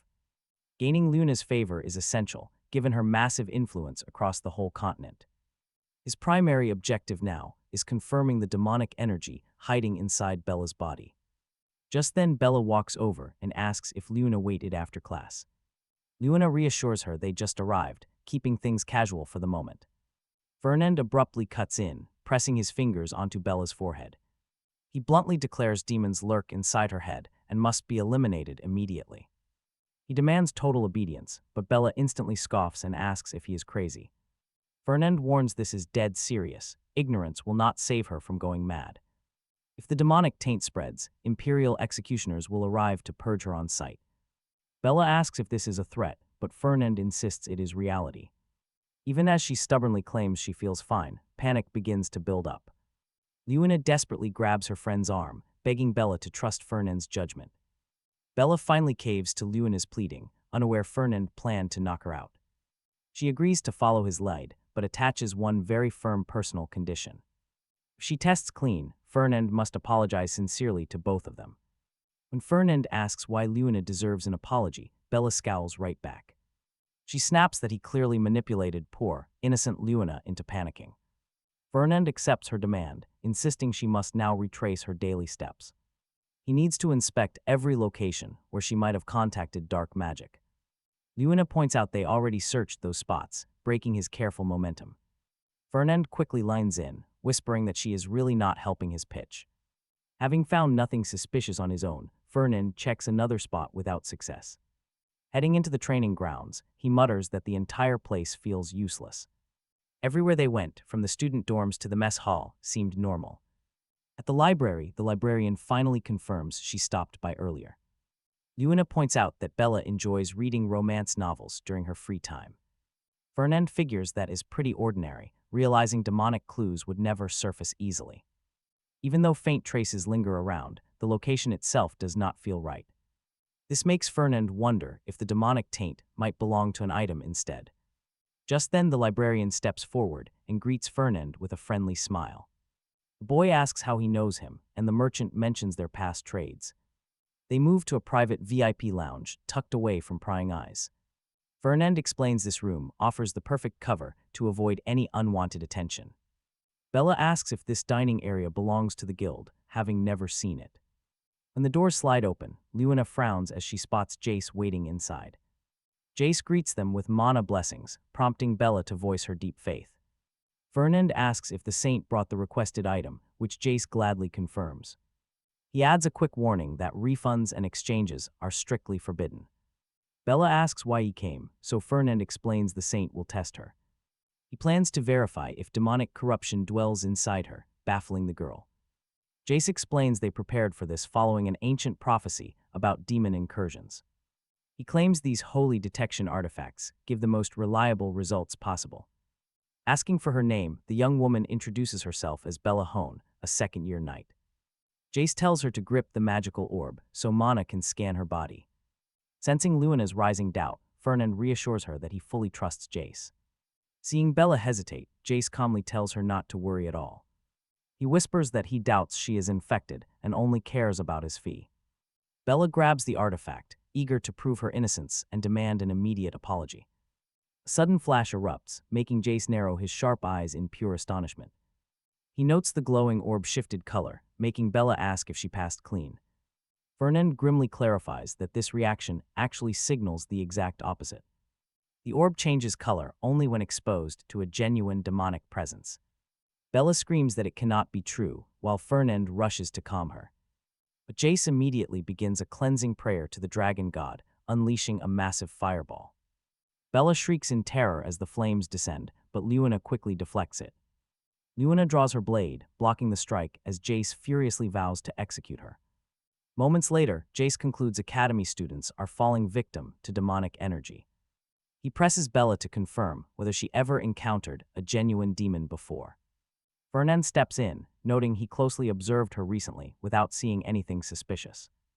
Jace admits the danger is terrifying and suggests calling outside reinforcements right away. But Fernand refuses, warning that any public announcement would spook the demons. He urges Jace to stay silent so the enemy never suspects their discovery. Fernand reveals he already devised a tactical ambush to wipe them out. If Jace cooperates, they can eliminate every demon at once, and the saint quickly agrees. Fernand then asks if Jace knows a way to cleanse the taint from Bella. The holy saint asks the young woman to offer her hand, but tension lingers. Bella suspects another attempt on her life, but he insists he only wants to cleanse the dark energy without hurting her. Still, Bella screams that he is a liar with pure terror in her eyes, prompting Luina to yell for Fernand to step in. Fernand reminds them Bella is innocent, warning Jace that if he does not drop that sinister glare, half his work will fall apart. Jace sizes up the whole situation, slips right back into his sly fox expression, and quickly apologizes. He then asks Bella for her hand, explaining that his holy order exists to eliminate monsters and evil beings, never to harm innocent victims like her. Bella asks if his magic truly cleanses demonic power, and the saint nods.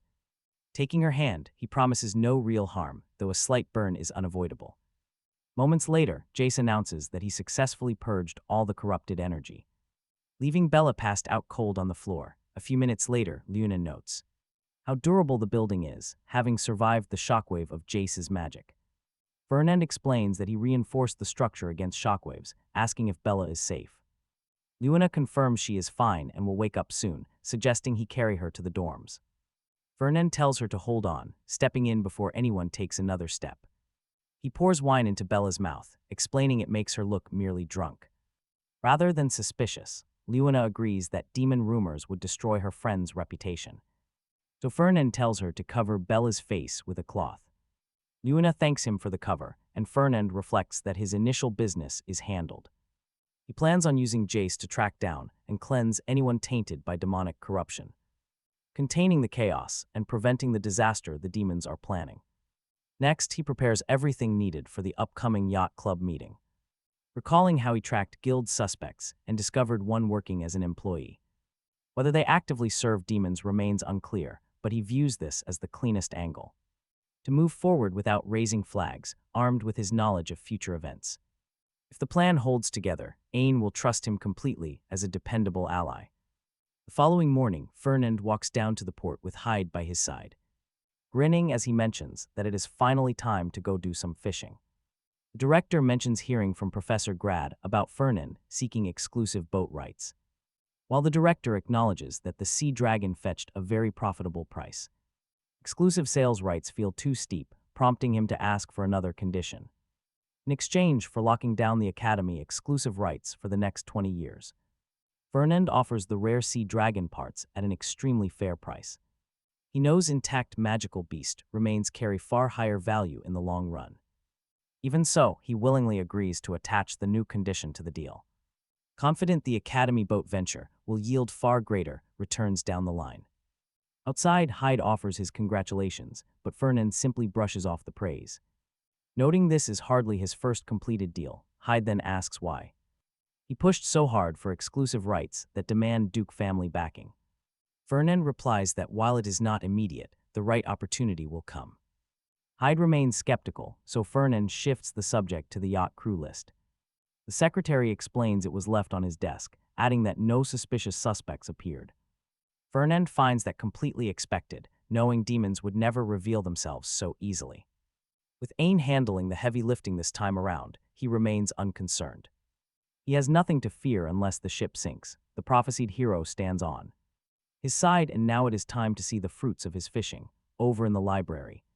The ego weapon checks on Ain. The young mage answers that he feels great since the Holy Bird's mana was fully absorbed with those spirit herbs. Gardner nods in approval, suggesting they replenish his magic reserves by selling off the adamantine for coin. Ain notes how useful a wealthy ally is, asking what Gardner thinks about recruiting Fernand as a comrade, taking the spirit by surprise. Ain stresses that having a rich powerhouse on their side gives them a huge advantage. Gardner admits it makes sense, especially once they realize the gravity of this threat. Ain figures it is best to show Fernand directly, though he has never faced an actual demon or wicked creature before. Gardner reassures the young mage, promising demons will reveal themselves soon, but warns him never to fully trust. Fernand, the Felenberg family, is infamous for cutting secret deals with demonic forces, purely for profit, making them treacherous allies. Ain strongly disagrees, arguing Fernand would never stoop that low. Suddenly, Ain senses a presence and whispers for Gardner to hide. Right on cue, Velevinder, the top knight student, strides into view. He calls out to Ain, who immediately asks why the swordsman is searching for him. Vel reveals an exclusive invitation to the elite yacht club, noting that he can bring along a +1, and Ain was the first person who came to mind. Vel mentions that guests need a noble recommendation, and Ain's lineage easily clears that bar. As Ain processes this offer, Gardner suspects the corrupt Schwabens are involved. Any event pulling together high society elites usually carries their shadowy influence. The ego senses a dangerous scheme brewing, knowing most nobles steer clear of them. Ain leans toward refusing the shady invite right away, but Gardner stops him cold. Just as Ain prepares to decline, the weapon urges him to reconsider the opportunity. The ancient spirit explains that heading out to the ocean is actually essential, because an ancestral magic formation is waiting hidden along that very coast. When Veloy presses for an answer, Ain agrees, asking only for the schedule later. The swordsman nods and departs. Left alone, Gardner reveals his master plan. He intends to activate the legendary Seongwang array right at that spot. Ain wonders how many formations remain, and the ego smirks that more firepower is always better against demonic fiends. Elsewhere across town, Fernand presents Luna with her own VIP yacht club pass. She mocks the sudden gesture, noting how ironic it is coming from the very man who once barred her. Luna adds that Bella also holds membership there, catching Fernand off guard. He quietly reflects on how he previously tried leveraging her family debts. Yet even so, far less capable nobles already roam those private decks. When Luna asks what brought on this sudden change of heart, Fernand admits discovering traces of a vile beast lurking around the venue, demanding his personal intervention. He got word something was going down, so he set a trap. Luna smiles coldly, thrilled for the chance to repay what was done to Bella. Revenge is overdue, and she refuses to let them off easy. Fernand respects her sharp resolve, then asks whether Bella has regained consciousness, but Luna confirms the girl remains out cold. After an entire day, both wonder if Jace truly incinerated her out of sheer fury. Fernand then rises, announcing lunchtime has arrived, prompting both of them to leave.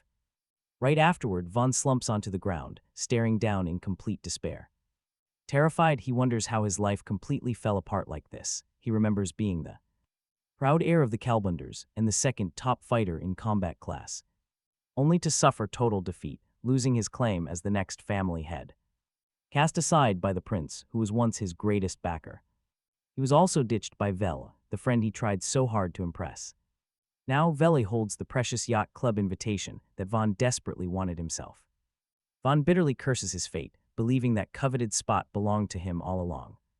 He blames Ain for ruining everything, but out of nowhere, Ain strolls up and casually asks if Vaughn wants to grab lunch together. Vaughn snaps back in confusion, but Ain just smiles, saying he looked lonely. Furious, Vaughn leaps to his feet, blaming the blonde boy for his misery. He vents that Ain caused the second prince to abandon him completely, leaving him totally isolated. Suddenly, Vaughn realizes he said too much. He knows the bitter rivalry between the Schwabens and the Armians. If Ain realizes a Schwaben-backed Vaughn, things could turn ugly fast. Ain simply asks if the second prince is his friend, feeling genuinely guilty. Believing it was his fault, Ain apologizes and offers lunch once more. Stunned, Vaughn wonders why Ain is unbothered and what scheme he is cooking up. Grabbing his book from the bench, Vaughn refuses to fall for any tricks. He yells that this is not some shonen story where former enemies become best friends. Demanding not to be mocked, Vaughn storms away. Nearby, Gardner speaks up. The spirit knew this would happen, admitting the boy still possessed decent skill. In fact, without Gardner's help, Ain would have lost that duel easily. More importantly, Gardner points out that Ain lacks any talented allies of his own. Ain tries to defend himself, arguing that he is not entirely without friends. But Gardner snorts, reminding him that the Schwaben conflict changes nothing. If he truly had companions, he would not be eating lunch all by himself. Still, Ain thinks teaming up with outcasts could actually be a smart move. Deciding to build ties for the future, still, he needs his special sword to track down the founding emperor's lost legacy, though problems remain.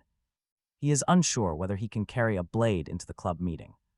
Ain explains that strapping a sword over a sharp suit looks utterly ridiculous, wondering if he should just stash it inside his jacket pocket instead. Gardner rejects the idea, since he would be blind to everything happening around them, especially when they are about to face the Schwabens who betrayed the empire. Ain asks how else he is supposed to carry the blade inconspicuously. Gardner tells him to relax, revealing a hidden power within the mithril blade.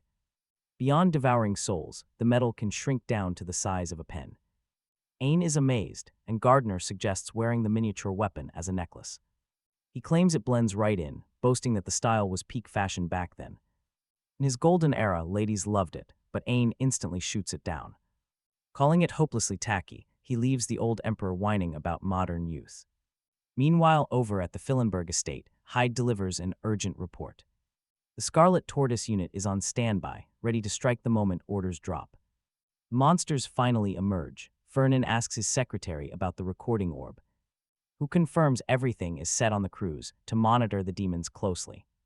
Hyde asks if those fiends truly managed to infiltrate the merchant guild, admitting that while he trusts his master, it remains hard to fully believe. Next, he wonders where the intel about demons living in this era came from. But Fernand merely smirks, replying that he has his own secret methods. He points out that just because subordinates act as his arms and legs, does not mean they are entitled to know everything inside his head. Hyde then asks if this intel ties back to Jace Wines and the Dragon God cult. Since they know plenty about demons, Fernand declares that catching the demons comes first. But his secretary asks what their next move will be after that. He explains he will uncover how they snuck in, hid their identities. what their true goal is, and who pulled the strings behind this massive force. Hyde asks what Armian has to do with this entire situation. Fernand reveals that he gave him the sacred bird's heart, and because of that, his new ally must prove his worth, so he is trusting Armian tonight. When party time arrives, Fernand admits he made a mistake by not sending a proper dress, never imagining his partner would show up wearing her academy uniform. Luna asks if that is forbidden, but he quickly reassures her, saying it is fine since fancy banquet clothes cost way too much anyway. She adds she looked for a gown, but nothing fit her taste, noting at least she wore a masquerade mask. Fernand extends his hand, warning they must head in. While Luna wonders if holding hands is truly necessary, he claims that as her partner, proper etiquette requires him to escort her inside, though deep down he admits to himself that no such etiquette exists, but he needs to keep her close within a set radius to guarantee his own survival. Having already invested heavily in their tight bond, he wants to flaunt this close connection so nobody tries stealing her away. Suddenly, a servant announces that the cruise is setting sail, and the anchors lift as the ship glides forward into open waters. Luna asks if Bella is helping them this time, and Fernand confirms it, explaining she burns with deep hatred toward the demons. He mentions Bella was furious with Jace upon waking, but he managed to channel all that raw fury straight toward the demons instead. Luna spots something from the corner of her eye, and Fernand remarks on how interesting it is, noting that everyone seemed to be waiting for Schwaben and Armian to meet. The sword spirit points out that Ludger Schwaben is the usurper who took the throne without an ounce of gratitude, prompting a sharp reaction from the prince about his identity. While the spirit urges him to make him kneel, Armian bows to greet the prince, which only infuriates the sword spirit even more. The ego wonders how an Armian could bow to that bastard, while the prince graciously notes that since they are at the academy, everyone stands as equals without needing stiff formality. He adds that even so, Armian ought to show proper respect to his senior. Armian replies he will keep that in mind, and the prince tells him to enjoy the banquet before stepping away to greet others calling for him. The spirit asks how Armian could act so meekly, vowing never to forget this humiliating day, but the young man warns him he had no other choice. Thirsty, Ain decides to grab a drink, while trying to figure out why Vela even invited him in the first place. Gardner suggests one of the three nobles is plotting something, and Ain agrees there are plenty of suspects. The spirit takes all the credit for that deduction and analyzes their targets. Ludger Schwaben, being the second prince, must definitely hold a grudge against Ain and could be scheming. Fernand Felenberg has enough cash to turn the entire social club into a yacht club. Finally, Velubendurk, heir to a renowned family, seemed way too friendly from the start. Ain still cannot grasp their real intentions and doubts Fernand would pull something like this. Gardner then quips that if none of them are guilty, Velubendurk must have just lost his mind. Ain wonders who truly brought him out here. Out on deck, Ludger reveals he was the mastermind behind it all, knowing Vela would invite Ain if given an extra pass since they could not keep avoiding him forever anyway. Fernand suspects this is not Ludger's only angle, figuring the royal wanted to flex his power as an upperclassman, though he cannot really boast before the descendant of the founding emperor. Ludger admits he found Ain totally docile and dull, and then asks Fernand why he invited Luna Bersef. Fernand points out she meets all academic and household standards, but Ludger notes he had been blocking her admission anyway. The prince points out how close they have been since the start of the semester and asks if Fernand has feelings for her, only getting a question back. Response before Fernand walks away. Back inside the hall, Luna stays laser-focused on her goal of hunting down demons rather than mingling, searching for Fernand. Right then, Ain calls out to greet her, asking how she has been and mentioning how nice it is to run into her. Luna acknowledges it has been a while and recognizes him, though Ain clarifies he is not some threat. Luna asks where Fernand went, who suddenly steps up from behind, mentioning he only stepped out for some fresh air. Ain greets him and the young hero remarks he never knew they were close, but Luna clarifies that they only met once and are hardly friends. Fernand plays along but secretly feels let down, seeing fate strictly follow the original prophecy simply because he did not step in. Still, he takes comfort in building a solid bond with Luna, telling her they need to speak privately. Ain excuses himself as Fernand urges him to Enjoy the party. Watching them walk off together, Ain quietly remarks that the pair look awfully close, likely from being class partners. Gardner playfully teases that Ain got all dressed up because he is clearly crushing on that girl. In another corner, Fernand warns Luna that demons are lurking on this yacht with dark intentions, and that disaster is brewing. He insists that even if this ship goes down, their primary mission is capturing those demons alive while bracing for the absolute worst case scenario. The students remain safe thanks to early preparations. Yet Fernand knows Academy insiders are secretly colluding with the demons, and he must uncover their identities. He realizes he cannot share this with Luna, though he knows the demon ambush and the coming shipwreck are crucial for his plan to unfold. Once the yacht sinks and Ain ends up trapped on the island where the founding emperors will rest, the demons will strike. The second he and Luna track them down, history will finally break free from prophecy. Just as the bartender serves Ain a drink, Gardner asks if they can truly win the war against the demons. With that kind of mindset, Armian simply gives thanks and takes a sip from his glass, asking the bartender how he knows his name is Armian. Suddenly his danger sense screams, forcing him to dodge a lethal strike from below. The glass shatters across the floor, sparking immediate panic as the bartender draws a knife. Armian asks what is going on while the blade lunges straight for his chest, suddenly stopped when the Emperor's sword bursts from Armian's pocket to slash the bartender, who dodges just in time. The blade hovers around Armian until he grips it, channeling its radiant yellow energy. Moving at blinding speed, he lunges with a direct slash, but the bartender slips right behind him, flashing a sinister grin across his once gentle face. Armian notes he has never sensed such vile aura before.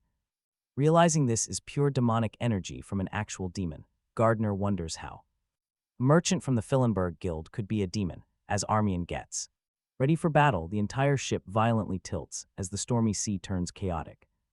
Armian turns to see a swarm of vicious sea worms emerging. Terrified students scream, calling the beasts disgusting and panicking over their overwhelming numbers. As the monsters breach the deck, a girl shouts for everyone to fight back instead of freezing up, warning them to avoid fire magic before reckless spells burn down the ship. Meanwhile, Armian evades the bartender and leaps onto the railing just as a massive seaworm lunges behind him. The demon bartender glares with furious rage and charges, but Armian cleanly slices the seaworm apart. The bartender searches in confusion, but Armian flashes behind him, striking with an aura infused blade. Gardner realizes this assassin is dangerously skilled and too powerful to duel head-on, yelling at Armian to hurl the demon overboard. The bartender gets tossed straight into the hungry seaworms. Armian quietly watches, remarking that the demon is finished, which Gardner quickly confirms. Armian wonders aloud what is going on, and the spirit reveals demonic forces have targeted him and are finally making their move. Suddenly, Armian senses an overwhelming pressure as the crew spots a colossal sea serpent approaching. Gardner warns that the demons truly want him dead. Armian replies that they must slay the beast before the vessel sinks. Out of nowhere, the surviving bartender strikes from behind, triggering a massive blast across the deck. Armian looks back in disbelief, assuming the assassin was already dead. The giant sea serpent prepares to crush the stunned, immobilized boy. Gardner shouts for him to stay sharp as Armian collapses helplessly toward the deck. The massive leviathan strikes again, while someone yells for everyone to clear the path, right before another devastating shockwave from the beast rocks the entire shattered ship. On a remote drifting island, Gardner asks if Armian is unharmed. The young man asks what happened, having blacked out right after the beast attacked. Gardner explains that the serpent's icy breath instantly froze Armian's body. Even though he plunged into the freezing ocean when the ship sank, the frost preserved his vital temperature. Armian asks if Gardner possesses such powers too, and the spirit explains that the sword does far more than seal souls, built to support its chosen heir in every way. Gardner reveals they have landed precisely where the founding emperor hid an ancient relic for Armian. He notes how remarkably fortunate they are that the island they washed onto is their exact destination, as if the emperor guided their fate. Gardner urges him to claim the artifact before rescue arrives. The squad arrives. Ain asks if the others will be fine, but his ego reassures him they are the continent's greatest prodigies. Meanwhile, as they talk, Gardner watches the sea serpent sink into the ocean, but another threat suddenly approaches. Ain Spins around the moment he senses murderous intent, swiftly dodging a lethal strike. He mutters that these assassins are dead set on killing him, yet wonders why two foes appeared. Gardner urgently warns him to stay alert, because these dangerous enemies will not be easy. Ain clashes blades in a furious exchange with one of the assassins, the other. Attacker lunges in from his blind spot, but the young warrior parries and cuts the fiend's arm. Right away, the female assailant reaches out and grabs Ain by the neck while the short-haired barista strikes from above, triggering a massive explosion on the ground. Ain leaps back to evade, realizing he suffered a severe shoulder wound from a blade coated in deadly venom. Gardner urges Ain not to lose his cool and channel his aura to purge the lethal toxin, reminding him that a true nobleman would never fall to mere demonic scum, yet the moment he tries to focus his mana, Ain feels his strength fade and vision blur. The barista rushes in for the execution, but two swirling dirt twisters erupt right in front of him. Ain looks back to find his savior and spots a mysterious mage wielding a crimson staff. Stepping through the haze, Fernand smirks confidently and uses earth magic to lift both demonic fiends into midair. Seizing the opening, Luna launches into the sky, with her blade drawn, delivering a devastating clean strike that cuts through both targets. Thick dust blankets the ground as Luna lands gracefully, yet both demons prepare to rush forward again. Luna slashes at them relentlessly, but one cunning demon manages to slip right past her defense and darts straight toward Ain. Snarling furiously, the monster leaps with outstretched talons at the paralyzed youth, whose limbs are locked from the venom. Fernand steps in and impales the beast with sharp stone spikes, asking if Ain is holding up. Since he looks completely drained, Ain nods and reveals he was poisoned, prompting Fernand to toss him an antidote while offering to help purge the toxin faster. Luna walks over to check on Ain, while Fernand gloats about catching the runaway assassin she let slip. Luna quickly snaps back that she never lost him but purposefully gave him room to keep the fight entertaining, as Fernand teases her reckless combat style. Luna clarifies that the demon was merely knocked unconscious. Since their mission was to take the infiltrators alive, Fernand happily celebrates their successful capture, while Ain wonders if his comrades had known about them all along. Fernand explains that he secretly checked the background records of every single guild employee without uncovering a single suspect, proving that the demonic foes exposed themselves through pure arrogance. He hoists the barista by the collar, demanding to know his true identity and purpose for infiltrating the merchant guild, but the demon's flesh suddenly bubbles violently. Ain yells that it is a self-destruct curse and screams for everyone to get back. Luna shouts Fernand's name just as a massive shockwave detonates, forcing Ain to raise his arm against the blinding smoke and debris. Fernand shields the whole team with a barrier, and Luna asks if he anticipated the self-destruct trap. He chuckles, admitting he simply let his guard down and that dying to a cheap trick after hearing the prophecy would be utterly humiliating. Though he warmly thanks her for the concern, Luna quickly brushes it off, claiming it would ruin her training if her sparring partner died, before suddenly realizing they completely forgot about Bella. Sensing another person nearby, Fernand calls out to Bella to show herself. He assures her the area is safe, while Luna shouts for her to appear. Fernand asks if Bella captured clear footage of the demons, and Luna confirms they now have proof. Bella grumbles about sitting out the fight instead of getting revenge, but Fernand reminds her that her aura is still burned out, noting he brought her along for more than reporting. Suddenly, a deafening blast echoes and Luna realizes the massive sound came from the ocean. Ain identifies the rumble as the sea serpent's screech. Fernand decides Luna must hold off the beast alone while he moves Ain to safety before returning to help. Bella questions whether it is wise to let Fernand go, wondering if he might just flee, but Luna guarantees he would never run and will return. Along the way, Fernand secretly plots to guide Ain right where the founding emperor's relic is hidden. Ain asks to be put down, claiming he can walk now, and Fernand lets him go. The young man quickly steps down and thanks him. Fernand explains this spot is safe since it sits far from the shore, urging rest, though Ain warns that the sea serpent is no simple beast to defeat. He explains he will join the fight once the poison clears his body, needing total focus to channel his aura and purge the toxins in this quiet area. Fernand agrees that sounds like a solid plan. Ain then presses Fernand for the truth, suspecting he knew everything all along, and brings up the prophecy. Seeing Fernand act completely puzzled, Ain explains the founding emperor foresaw that demons would return to the world as the emperor's descendant, who only recently learned this secret. Ain demands to know how Fernand found out about the prophecy beforehand, but Fernand privately admits to himself that he was completely in the dark. Ain notes that Luna seemed informed too, asking whether the electoral houses secretly knew the prophecy, guessing that is why Fernand was preparing quietly, seeing the boy so convinced, Fernand figures it is better not to correct him, and simply claims he uncovered the demon threat while tracking unusual beasts without knowing about any prophecy. Ain wonders how he identified them as demons, so Fernand clarifies that encountering them exposed a foul aura, prompting him to investigate the matter with Luna because the situation felt completely unnatural. Just then a distant blast grabs Fernand's attention, making him realize the others are battling alone, so he insists they rush and talk later. Gardner tells Ain to turn left, noting that the poison is nearly purged, and urging him to locate the Emperor's legacy, which should be close. Nearby, he remarks on their pure luck ending up on the exact island where the relic rests. When Ain asks why he stayed quiet during the talk with Fernand, Gardner explains he was watching carefully because he expected Fernand to scheme, yet was stunned he had already been tracking demons ahead of time. The ego weapon adds that Fernand possesses immense power that eased the demon fight, making Ain nod in agreement and ponder the massive gap between their strengths, realizing having allies like Fernand or Luna would make upcoming battles far easier. Gardner warns that while Bersef is reliable, Ain must never trust Felenberg after they traded directly with demons in the past. Ain argues that happened 1,000 years.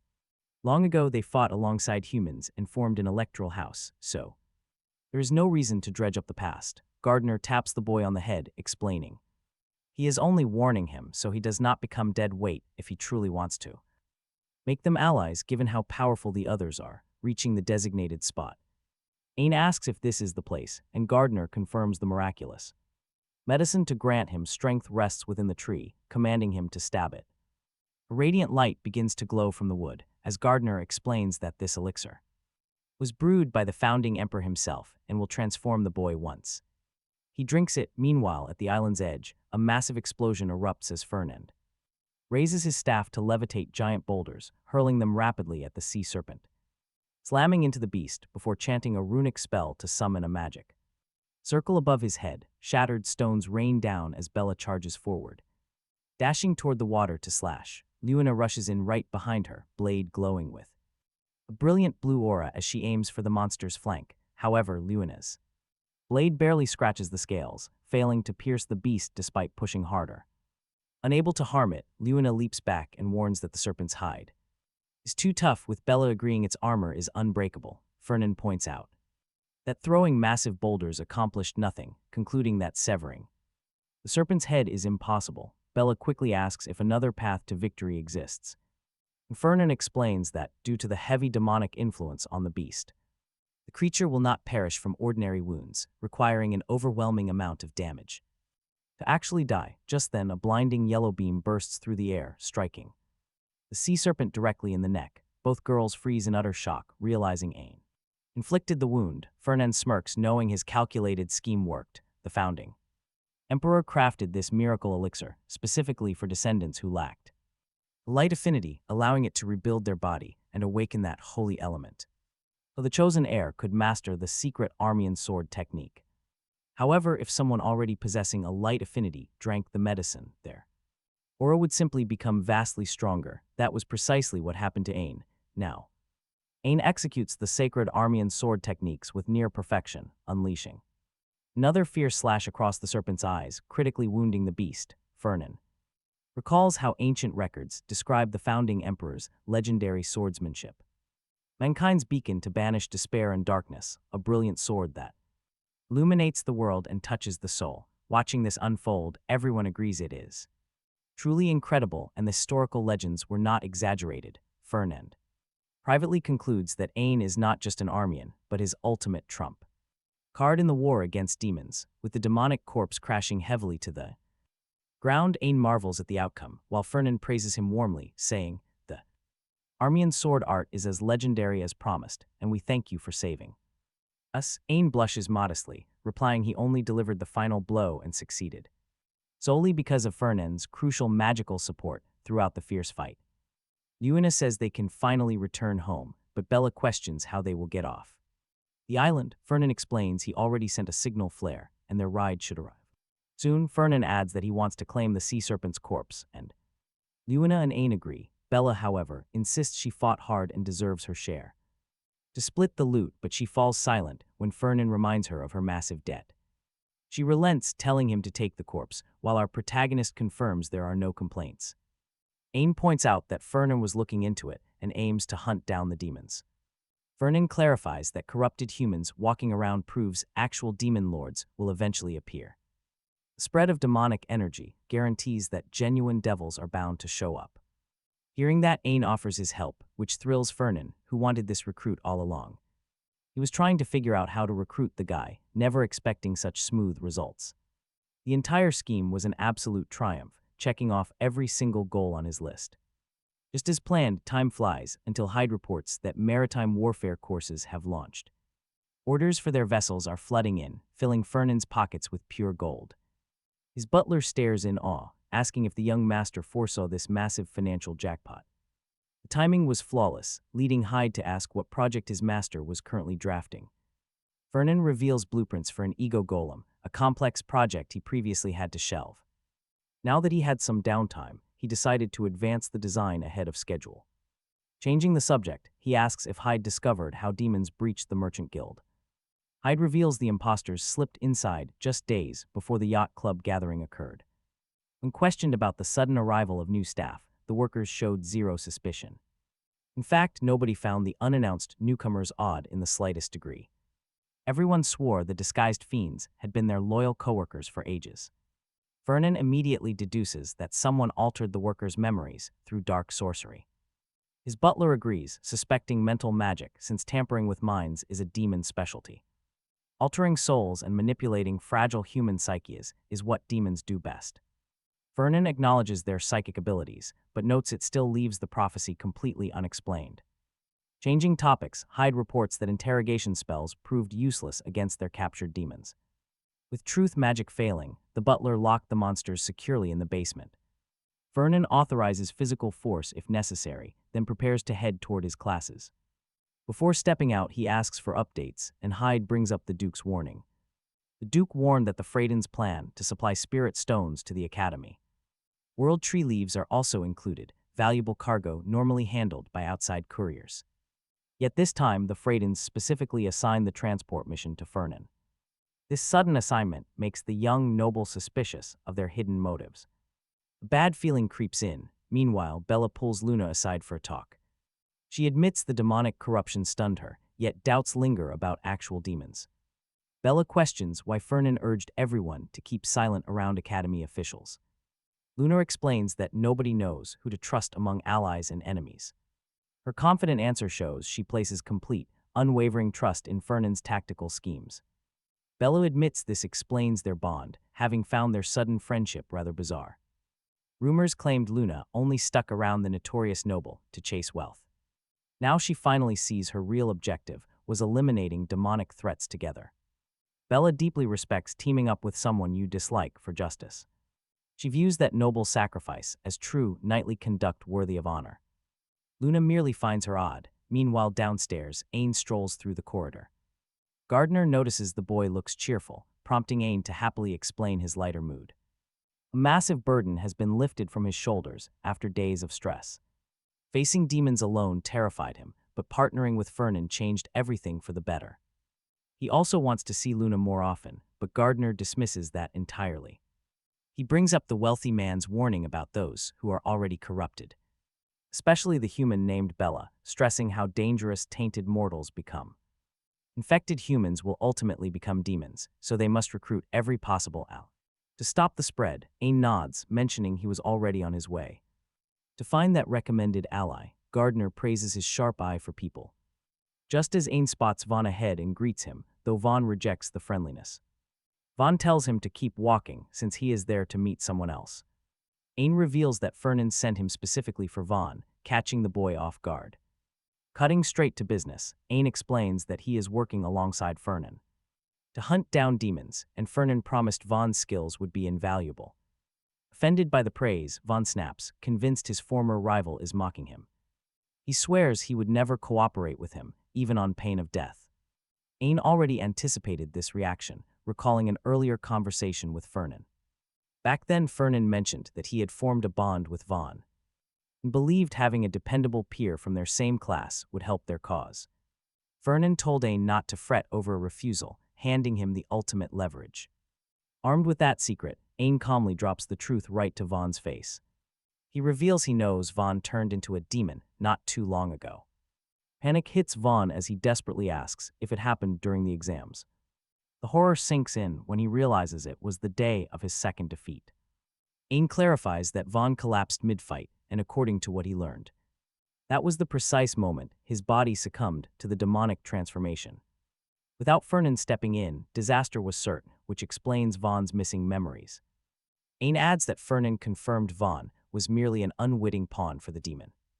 Terrified of being overheard, Von urgently shushes him, demanding to know what he wants. Ain simply smiles, stating all he wants for now is to grab lunch together. Later on, a frustrated Von corners Fernand to demand an explanation. He bitterly reminds Fernand of his promise of secrecy, furious that he spilled everything. To his greatest rival, Ain, Fernand takes in the boy's distressed look. Knowing full well this confrontation was coming, though shocked to see him tearing up. He clarifies he never planned to turn him in, then asks what Ain actually did. Fernand wonders if Ain extorted money from him, but Von shakes his head. Money would have been easier than the pure humiliation of being forced into lunch. Dreading the rumor that the two of them might actually be close friends, Fernand can barely believe tears were shed over lunch, sighing in total disbelief. He assumed Von was sharper, realizing the boy completely missed the real purpose. Behind meeting Ain, Fernand explains that staying right beside the one hunting down demons gives him the best shot at tracking down the monster that cursed him. He asks how long he plans to drown in regret, questioning his knightly pride.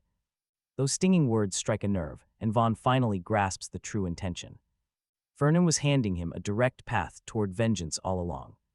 Though the timing remains uncertain, the opportunity is real because Ain's focus is purely on eradicating demons, before Fernand reminds him class is starting soon.